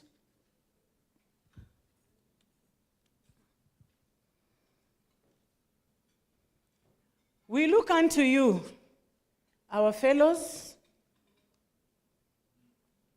for advice. Inform us on public policy, give us insights and front lines on HR practices. Our new fellows and celebrants to this evening, we look at you within the State Department of Public Service and Human Capital Development as mentors. Help us uplift the next generation of HR professionals. Shape them, we just saw one here, shape them not only in skill, but in values. help them build a legacy just as much as you have achieved. We look up to you to help us when it comes to innovation. I invite you to lead us from the front. Challenge our systems, which are rigid, outdated, and sometimes just too unjust. But we remain silent. Teach us on how to speak on reforms in a constructive manner. I would like to appreciate the leadership of IHRM. It is a leadership that is on the run. I have attended, I think this is the second or the third of your events. And by the way, I haven't been in office for long. It's not even 2 months. I was sworn in on the 17th of April, and then came the Easter holiday. I think my day one in the office was on 21st of April. But within this short span of time, I have been part of you. Hata munanijua. Hata munani love, sidio? Na mi na wa love more. Why? Because you are busy, isn't it? You are busy doing things, you know, growing the institute, yeah? Giving it the push that it deserves. And you're on the run. Please, hata hii ya fellow musinisahau. Well done, Madam Kuresha, and your team, the council, and everybody else who has put their heart in it.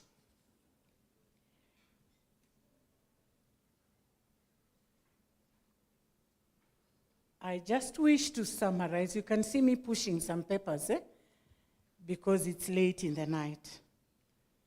To our fellows, once more, you must shape the conscience of HR so that it does not sound like a broken record.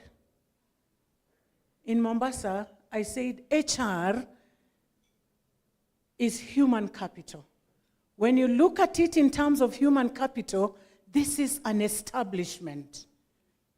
When you get this talent, it's just not that one talent. Grow it, retain it, okay?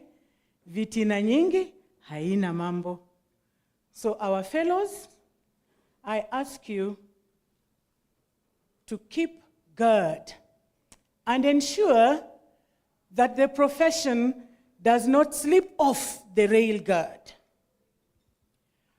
On behalf in communicating the programs and activities of government, including reforms which government is instituting or introducing in the public service or in government. Process re-engineering. You are aware that we are leveraging on technology to re-engineer our business processes, which has actually brought fundamental benefits to government. When we came into government, we only had 350 government services available on the e-citizen platform. Today, we have got a whopping over 22,000 government services available on the e-citizen platform. When we came into government, we used to collect, on a good day, 60 million shillings, domestic revenue. Today, on a good day, we are collecting between 800 million shillings to 1 billion shillings, courtesy of digitalization alone. The people in government remain the same, yeah? But we have just changed the style of operations by leveraging on technology. It just shows how re-engineering of processes can bring about fundamental change. Just leveraging on technology, we have managed to seal the revenue leakages, yeah? So that we do not have pilferage of government resources courtesy of digitalization. So that again is a positive feat that government has realized. And we will continue strengthening the delivery function so that targets which are set in the bottom-up economic agenda are monitored, reported, and also effectively communicated. Yeah? Effectively communicated. You know, at times, it's a bit surprising that even individuals who work in certain line ministries or even agencies are not abreast of how far they have gone in implementing their plans.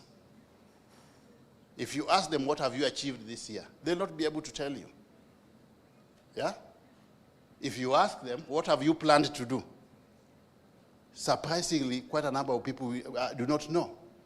And that means also we develop strategic plans in institutions, but we do not cascade those strategic plans, or we do not institutionalize the strategic plans. So you are asking people to implement what they don't know. And that's where the problem starts. Because the genesis of everything we do in our organizations is the strategic plan.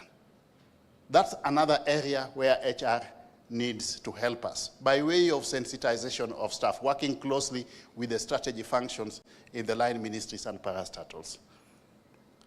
Talent reviews and succession planning, or succession management if you want to call it. We have institutionalized regular talent reviews processes to identify, assess, and prepare high potential employees for leadership roles. I remember sometime, I think I was still at the university then, it was very common for prominent principal secretaries were actually synonymous with certain ministries. We knew that we had Mutitu in Ministry of Energy. Yeah? I don't know who can help me with others. There are principal secretaries who would stay even in certain ministries for even 20 years. Now, what would happen is that the day they are retiring, a party is thrown, and all and sundry is told that, you know, it's unfortunate he's leaving, so and so is leaving, and he's leaving shoes which are too big to be filled. That is a clear performance, a clear indicator that there is ineffective succession planning and management. How can you be leaving shoes which are too big to be filled? It means you are not planning for your exit. You are running a one-man show, isn't it? So you have nothing to be proud about if you are retiring from the public service and you are leaving shoes which are too big to be filled. You did not prepare for your exit. That's why we must have effective succession planning and succession management. And we are working very hard in government through the Ministry of Public Service to achieve this.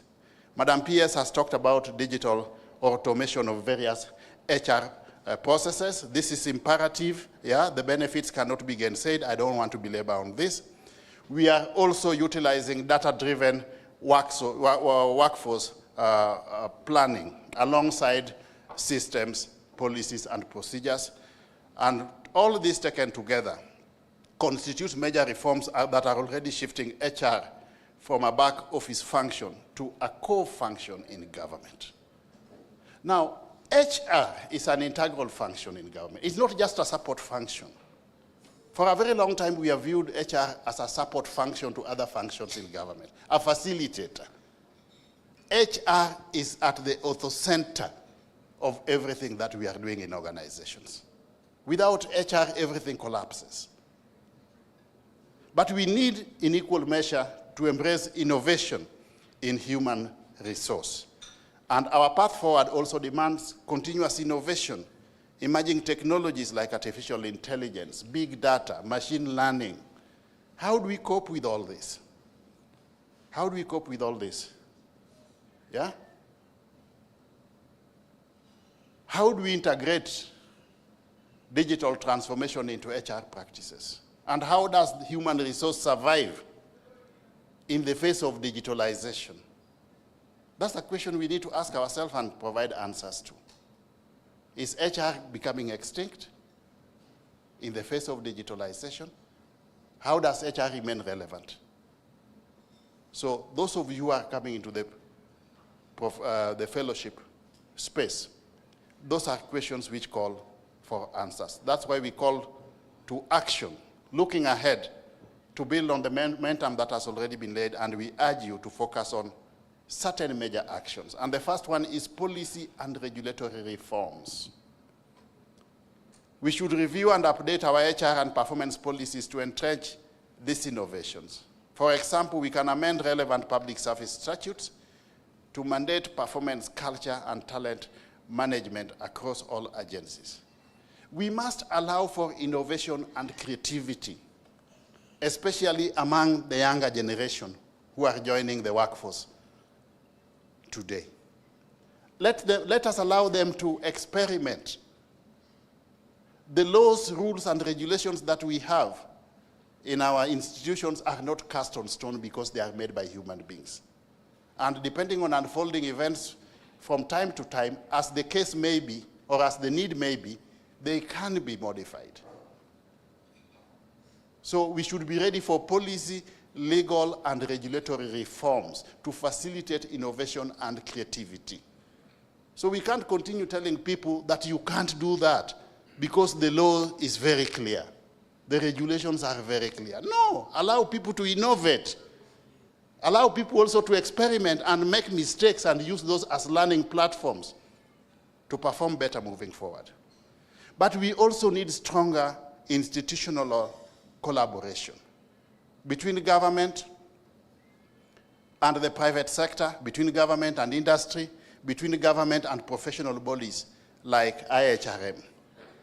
The Executive Office of the President, in this regard, good people, will deepen its collaboration with the Institute of Human Resource Management and other professional bodies. And if you allow me, may I propose a formal partnership framework between the Executive Office of the President, or government for that matter, and the Institute of Human Resource Management, so that our policy makers and your professionals share knowledge regularly. For example, government can co-host seminars or joint working groups with IHRM to develop joint strategies on issues like competency frameworks, ethics, and diversity in the workforce. And through such institutional ties, government reform programs will benefit from the cutting-edge expertise of the seasoned HR leaders like the ones we had here. Yeah?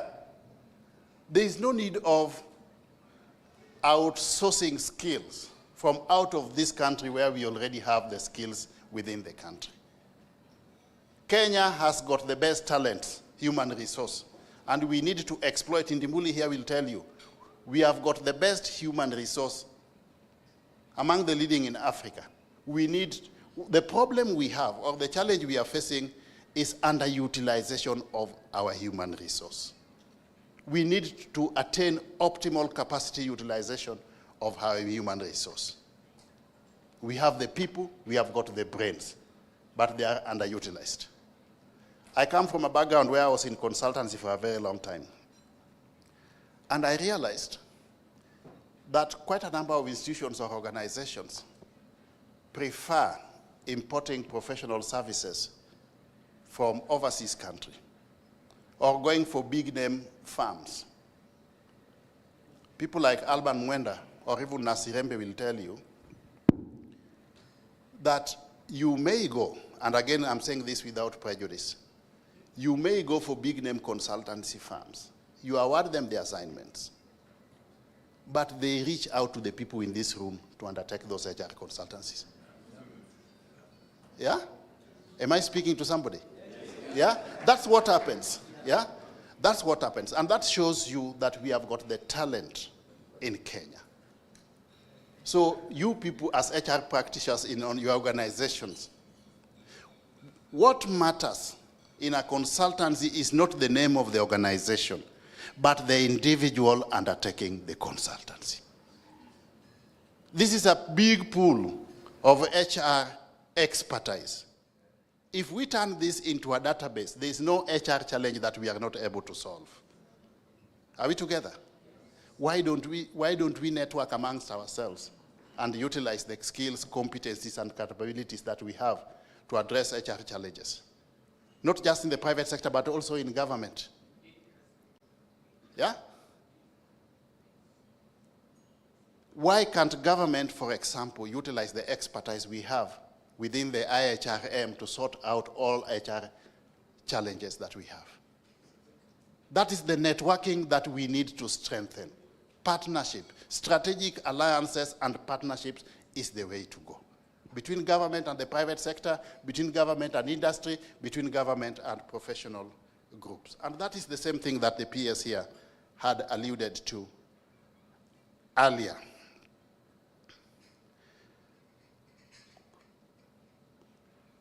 As I conclude, may I suggest that, informed by the invaluable resource that we have here, we explore the possibility of establishing a Fellows Government Advisory Council. Yeah? We establish a permanent advisory council composed of IHRM fellows and government HR officials. The fellows would meet quarterly or even more frequently as the need may be, depending on unfolding events from time to time, and advise government on emerging issues, come up with strategic interventions to overcome emerging challenges, review progress on strategic HR initiatives, and recommend solutions. If we formalize this channel of communication, we will ensure that the voices of HR practitioners are heard at the highest levels, and that public policies are informed by experience in the industry or field experience. And Abdikadir threw a challenge to you people. You know, I'm a professional who is also slightly different because I also have quite a bit of experience in politics. Yeah? I want to challenge you people not to take a back seat when it comes to decision-making processes in this country. As professionals, step forward and adopt a participatory approach, politics inclusive, so that you can become part and parcel of the decision-making processes. If you go to parliament today, you'll get so many lawyers. How many HR professionals do we have there? How many HR professionals do we have in parliament? Don't take a back seat. We need to move this country from being led by traditional politicians to professionals, if we are to have value proposition for the good of this country. So you people should also take part in those processes. These coming elections, let's see some of you running for parliamentary seats. Let's see some of you running for MCA seats. Yeah? Yeah? Let's see one of you, yeah, stepping forward and running for presidency. Kwani iko nini? Iko shida gani? And we rally behind you, isn't it? Yeah? Komora, these things are doable. Yeah? So in conclusion, let me congratulate this year's fellows on your outstanding achievement. It is no mean feat being a fellow of any professional association. Your expertise and professional excellence are invaluable assets in Kenya's transformation journey. As we honor your success tonight, I call upon each of you to continue being champions of performance and people development in your organizations. But most importantly, let us work together, government and fellows alike, to build a workforce that is agile, accountable, and truly citizen-centered. Thank you very much. And with those many remarks, it is now my honor to welcome you to the conferment to Fellowship of the Institute of Human Resource Management this evening. And I believe Edie, you'll lead us through that, or will lead us through that.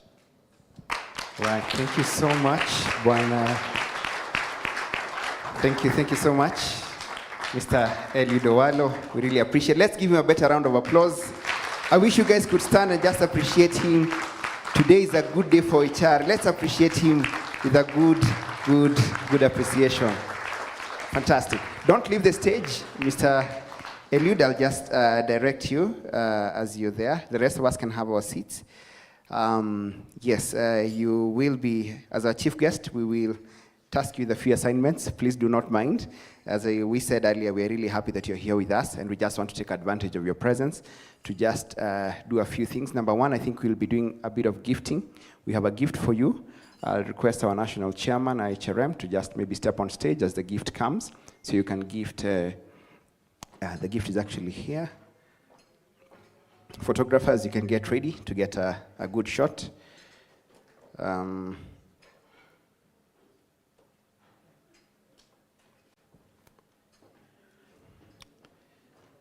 Right, asante sana.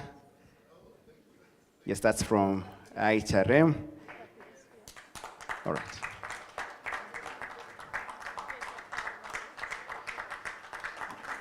All right. Beautiful, beautiful, beautiful, beautiful. Great. I'll invite Madam PS as well. Please, yes, don't leave. Madam PS, please. Also, yes, join him on stage. Then we want Madam Amina is going to gift the PS. The photo as well will accommodate our Deputy Chief of Staff. So I don't know, Madam PS, whether you have another song for... You don't have another one, eh?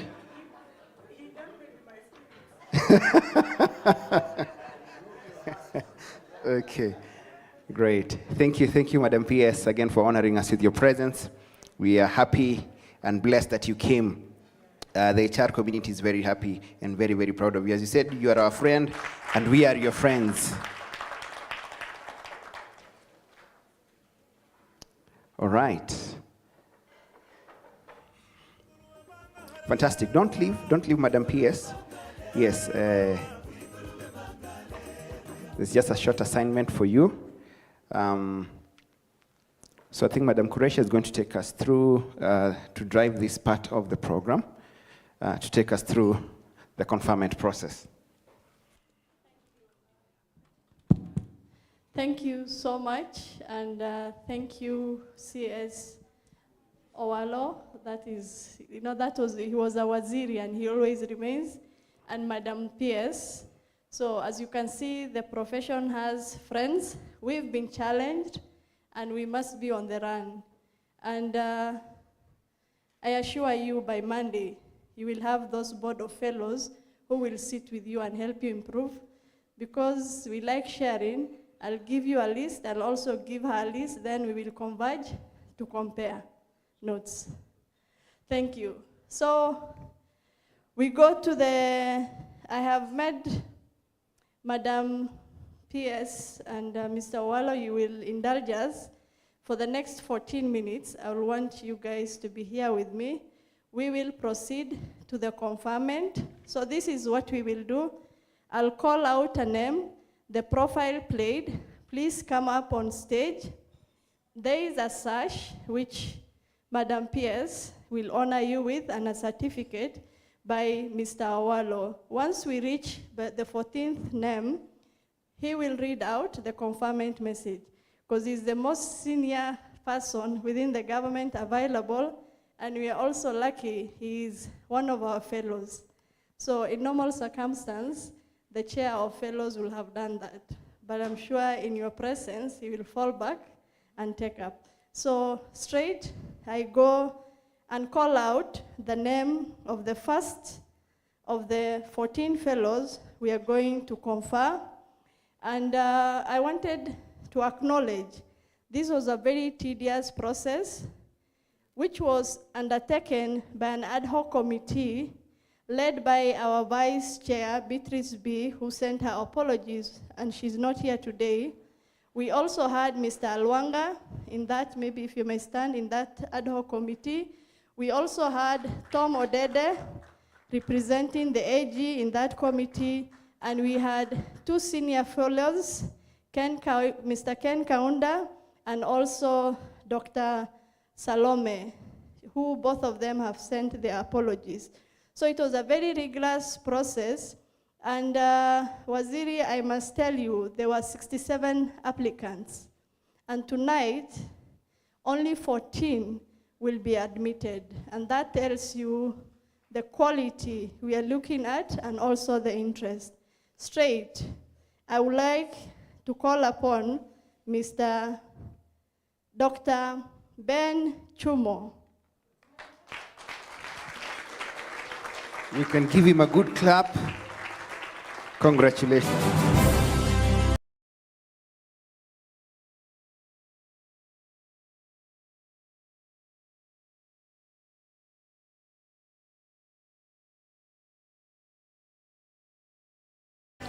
Most notably as the Managing Director and CEO of Kenya Power and Lighting Company Limited from 2013 to 2017.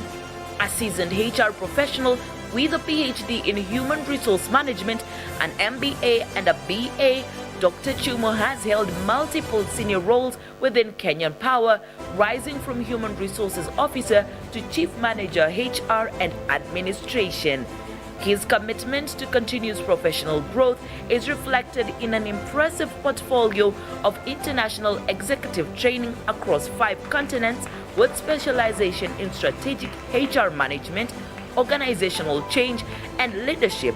A dedicated member of IHRM, he has actively supported the Institute's programs, policy development, and thought leadership initiatives.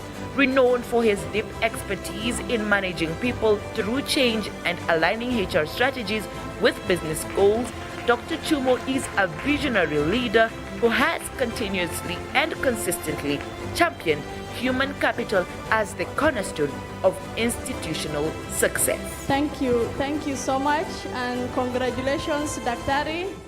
It was long overdue. This is being followed by Mr. Abdiaziz Mad. Leadership expert,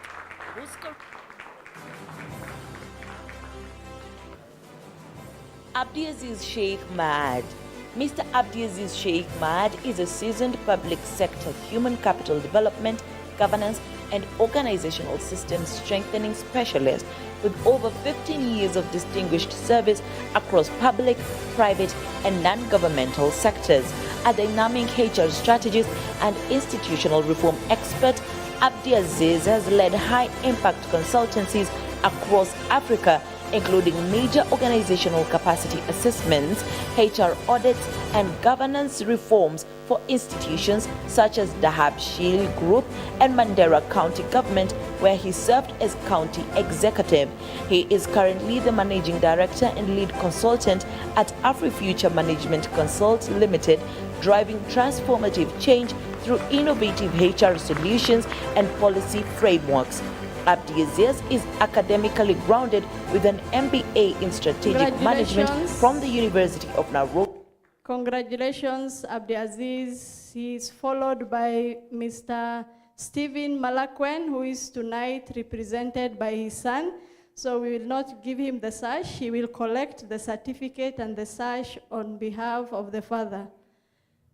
Stephen Malakwen, a seasoned human resource professional with over 22 years of hands-on experience in both public and private sector organizations, Mr. Stephen Malakwen currently serves as the head of human resource and administration at Kenya Seed Company, a role he has held since 2015 after rising through the ranks since joining the company in 2004. Prior to this, he served with distinction at Faulu Kenya Limited, a microfinance institution, as administration.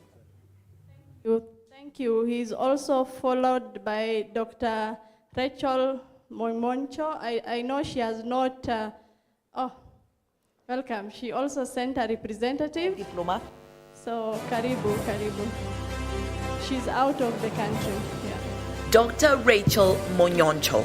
Dr. Rachel Monyoncho is a distinguished human resource and organizational development expert with over 30 years of senior management experience across diverse industries, including manufacturing, mobile telecommunications, internet services, and security services. Renowned for her transformative leadership and visionary approach, Thank you. Madam PS, I must say the next person who follows her is one of your officers who said he's out on assignment, Dr. Jacob Binjiwe.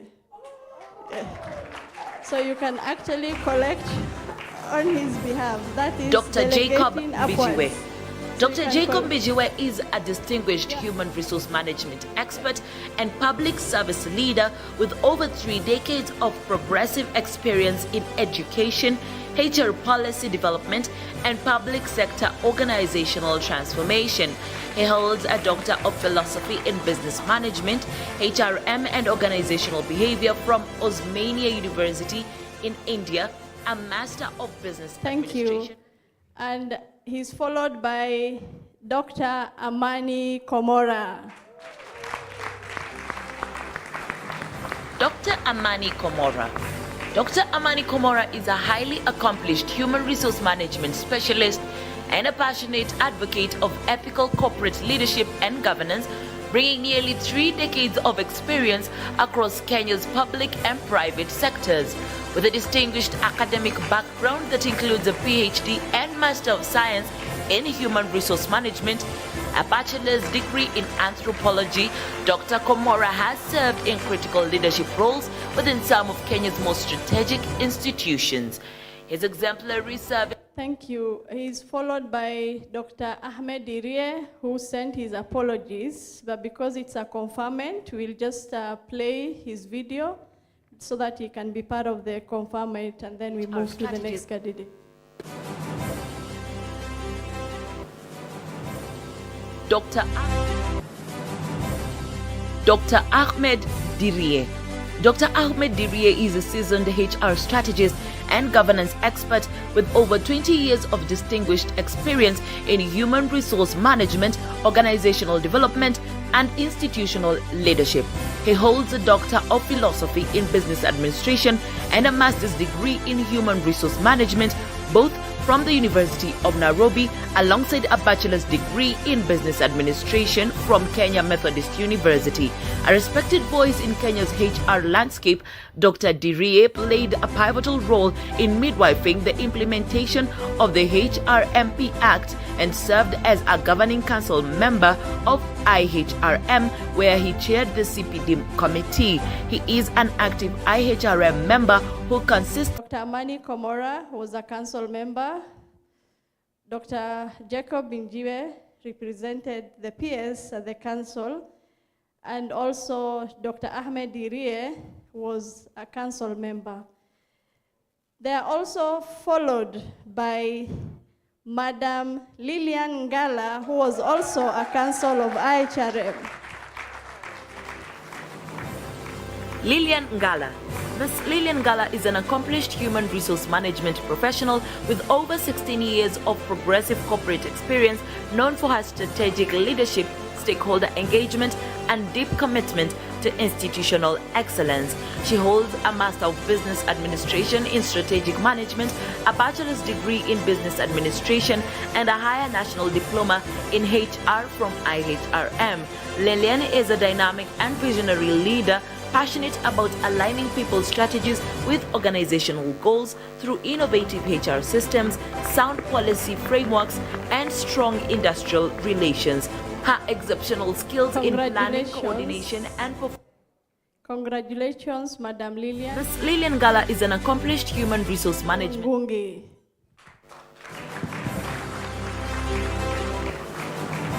Paul Ngugi.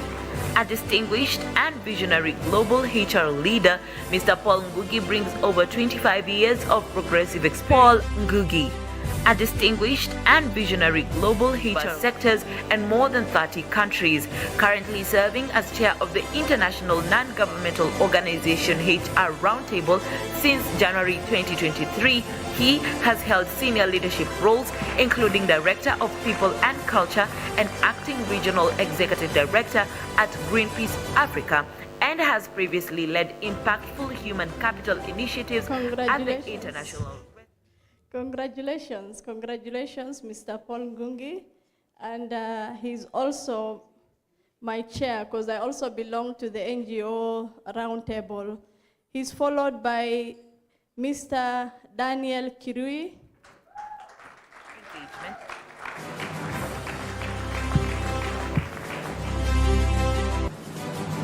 Daniel Kirui.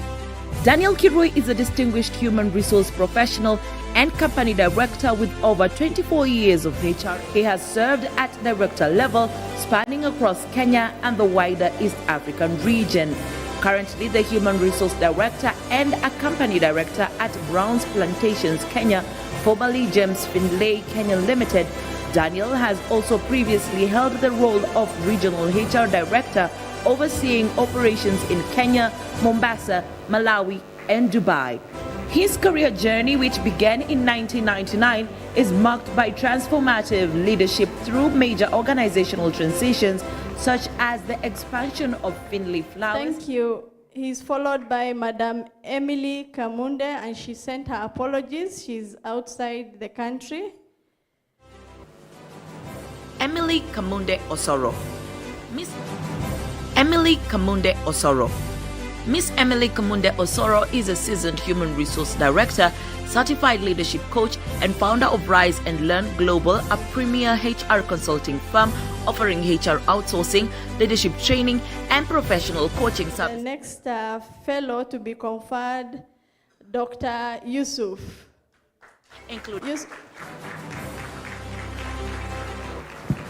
Dr. Yusuf S. Saleh. Dr. Yusuf Saleh is a strategic, innovative, and sustainability-focused human resource executive with over 15 years of experience driving transformative HR strategies across public institutions and academia. He holds a doctorate in business administration, strategic management, an MBA in human resource management, and a bachelor in international business administration, all from the United States International University in Africa. By Professor Hazel, and she also sent her apologies. But as we move to the next person, Hazel. Professor Hazel Gachunga. Professor Hazel Gachunga is a renowned professor of human resource management. Professor Hazel Gachunga. Professor Hazel Gachunga is a renowned professor of human resource.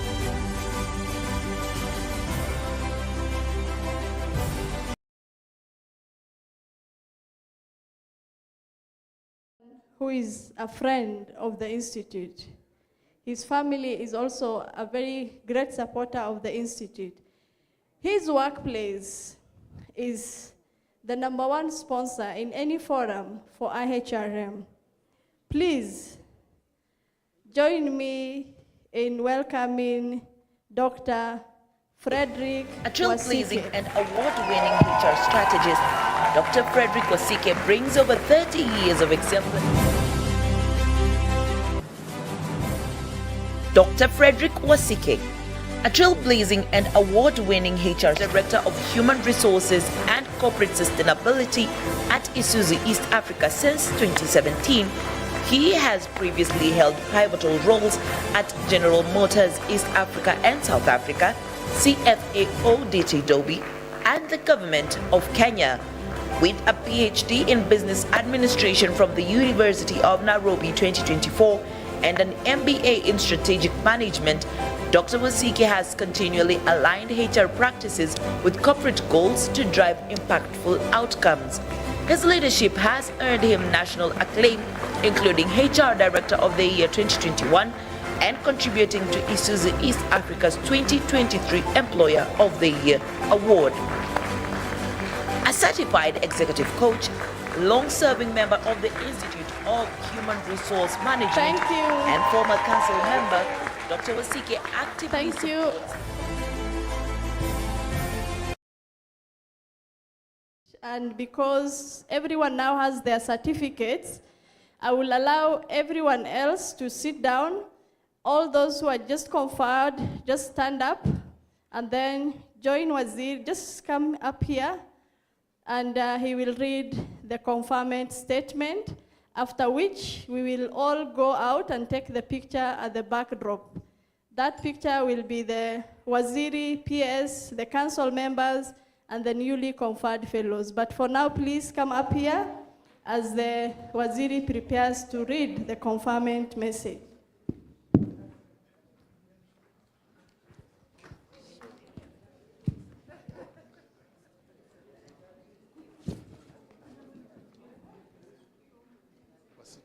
Congratulations. And you are always tagging them along.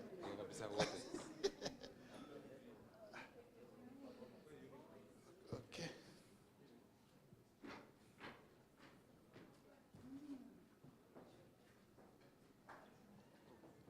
Okay. So, statement of invitation to fellow. I invite you to the membership category of Fellow of the Institute of Human Resource Management, FIHRM, and by the authority of the Human Resource Management Professionals Act number 52 of 2012, and that of the delegated instruments issued by the IHRM Council under Section 11 of the Act, present your name to the registration committee for adoption. Thank you, thank you. Congratulations, congratulations. And please, if we can just take your seat, DC, you will guide us to the next forum. Thank you.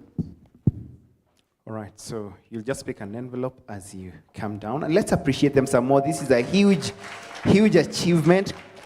Congratulations, congratulations to each and every one of you for this incredible milestone. And we celebrate all of you. We celebrate all of you.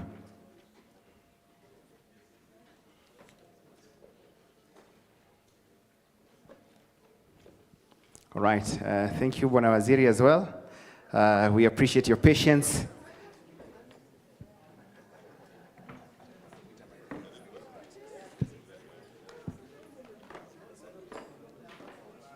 All right. Thank you, Madam Edie, as well.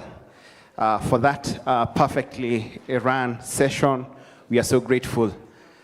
And congratulations once more. Unfortunately, they happen to be sitting together, but they can, I was about to say you can congratulate them if they're sitting next to you. So if you have one who's sitting next to you, you can actually just extend a hand of congratulations to them for this huge, huge, huge achievement that we really celebrate. Now we've come to the end of the program. And like we said, immediately after this, we're just going to go for a photo session out there, and we'll allow our chief guest, as well as our keynote, as well as Dr. Jane, who was also one of our speakers today, to proceed with the team outside for a photo, as well as the council, the chairman, and ED. But for now, we just want to do a quick vote of thanks. Then we can bring the program to a close. And for that, I would want to invite one of the council members, Mr. Madhangani, who is going to issue the vote of thanks on behalf of the Institute and on behalf of the council as well, and also just to pass his word to the team. So, Mr. Madhangani, I know you are a very sprightly young man. Welcome on stage. Let's appreciate him as he comes. Thank you so much. And just to appreciate all of you again for just sitting through and for being part of this great occasion. Karibu sana, Mr. Madhangani Muya.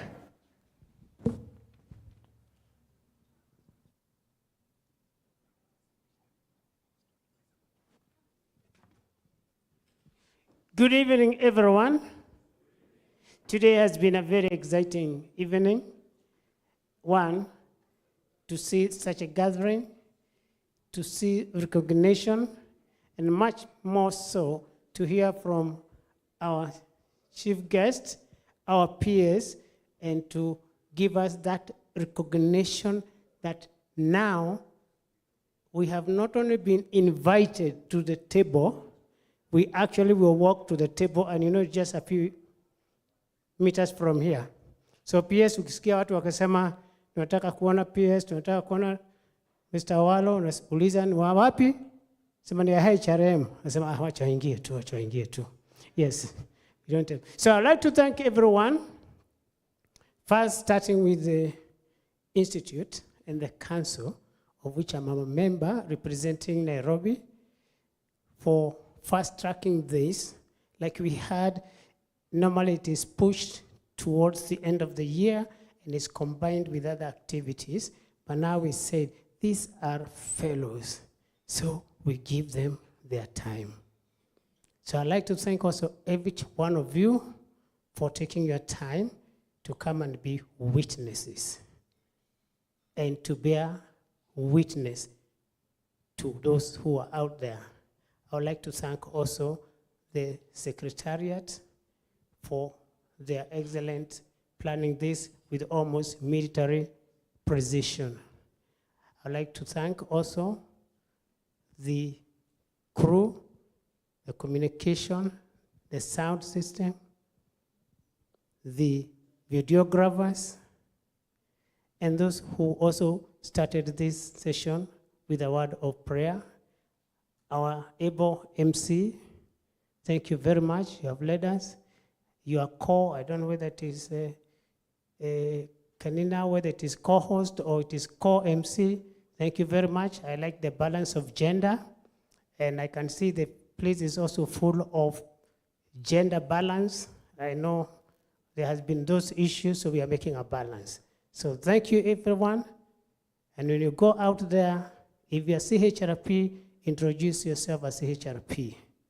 Go out there and spread the word, and we look forward to your support of each one of you and our sponsors, Dr. Wasike. We are looking for that big pickup to Tainunua when we get to the table. Thank you very much. Fellows and new fellows and old fellows, you are all fellows. Asanteni sana. Thank you. And good night. Have a lovely weekend.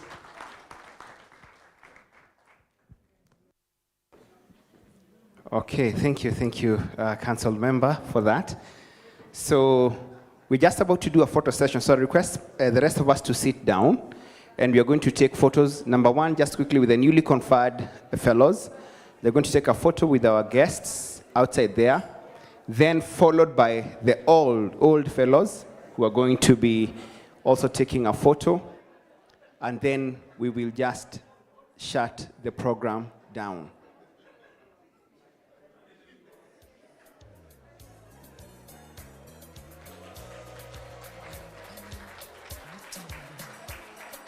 Clearly, we know the politician today. We know the politician in the house. And I think he has bought votes.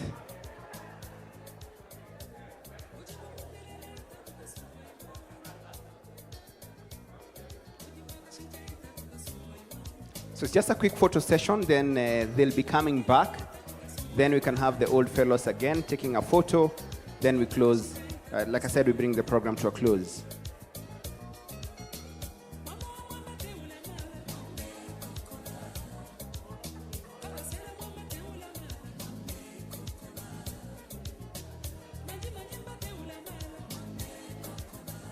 The rest of us, the photos will be later, so we can just be a bit patient. Then I'll release you again to go outside for the photo session.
Every day you love someone, something wrong to you.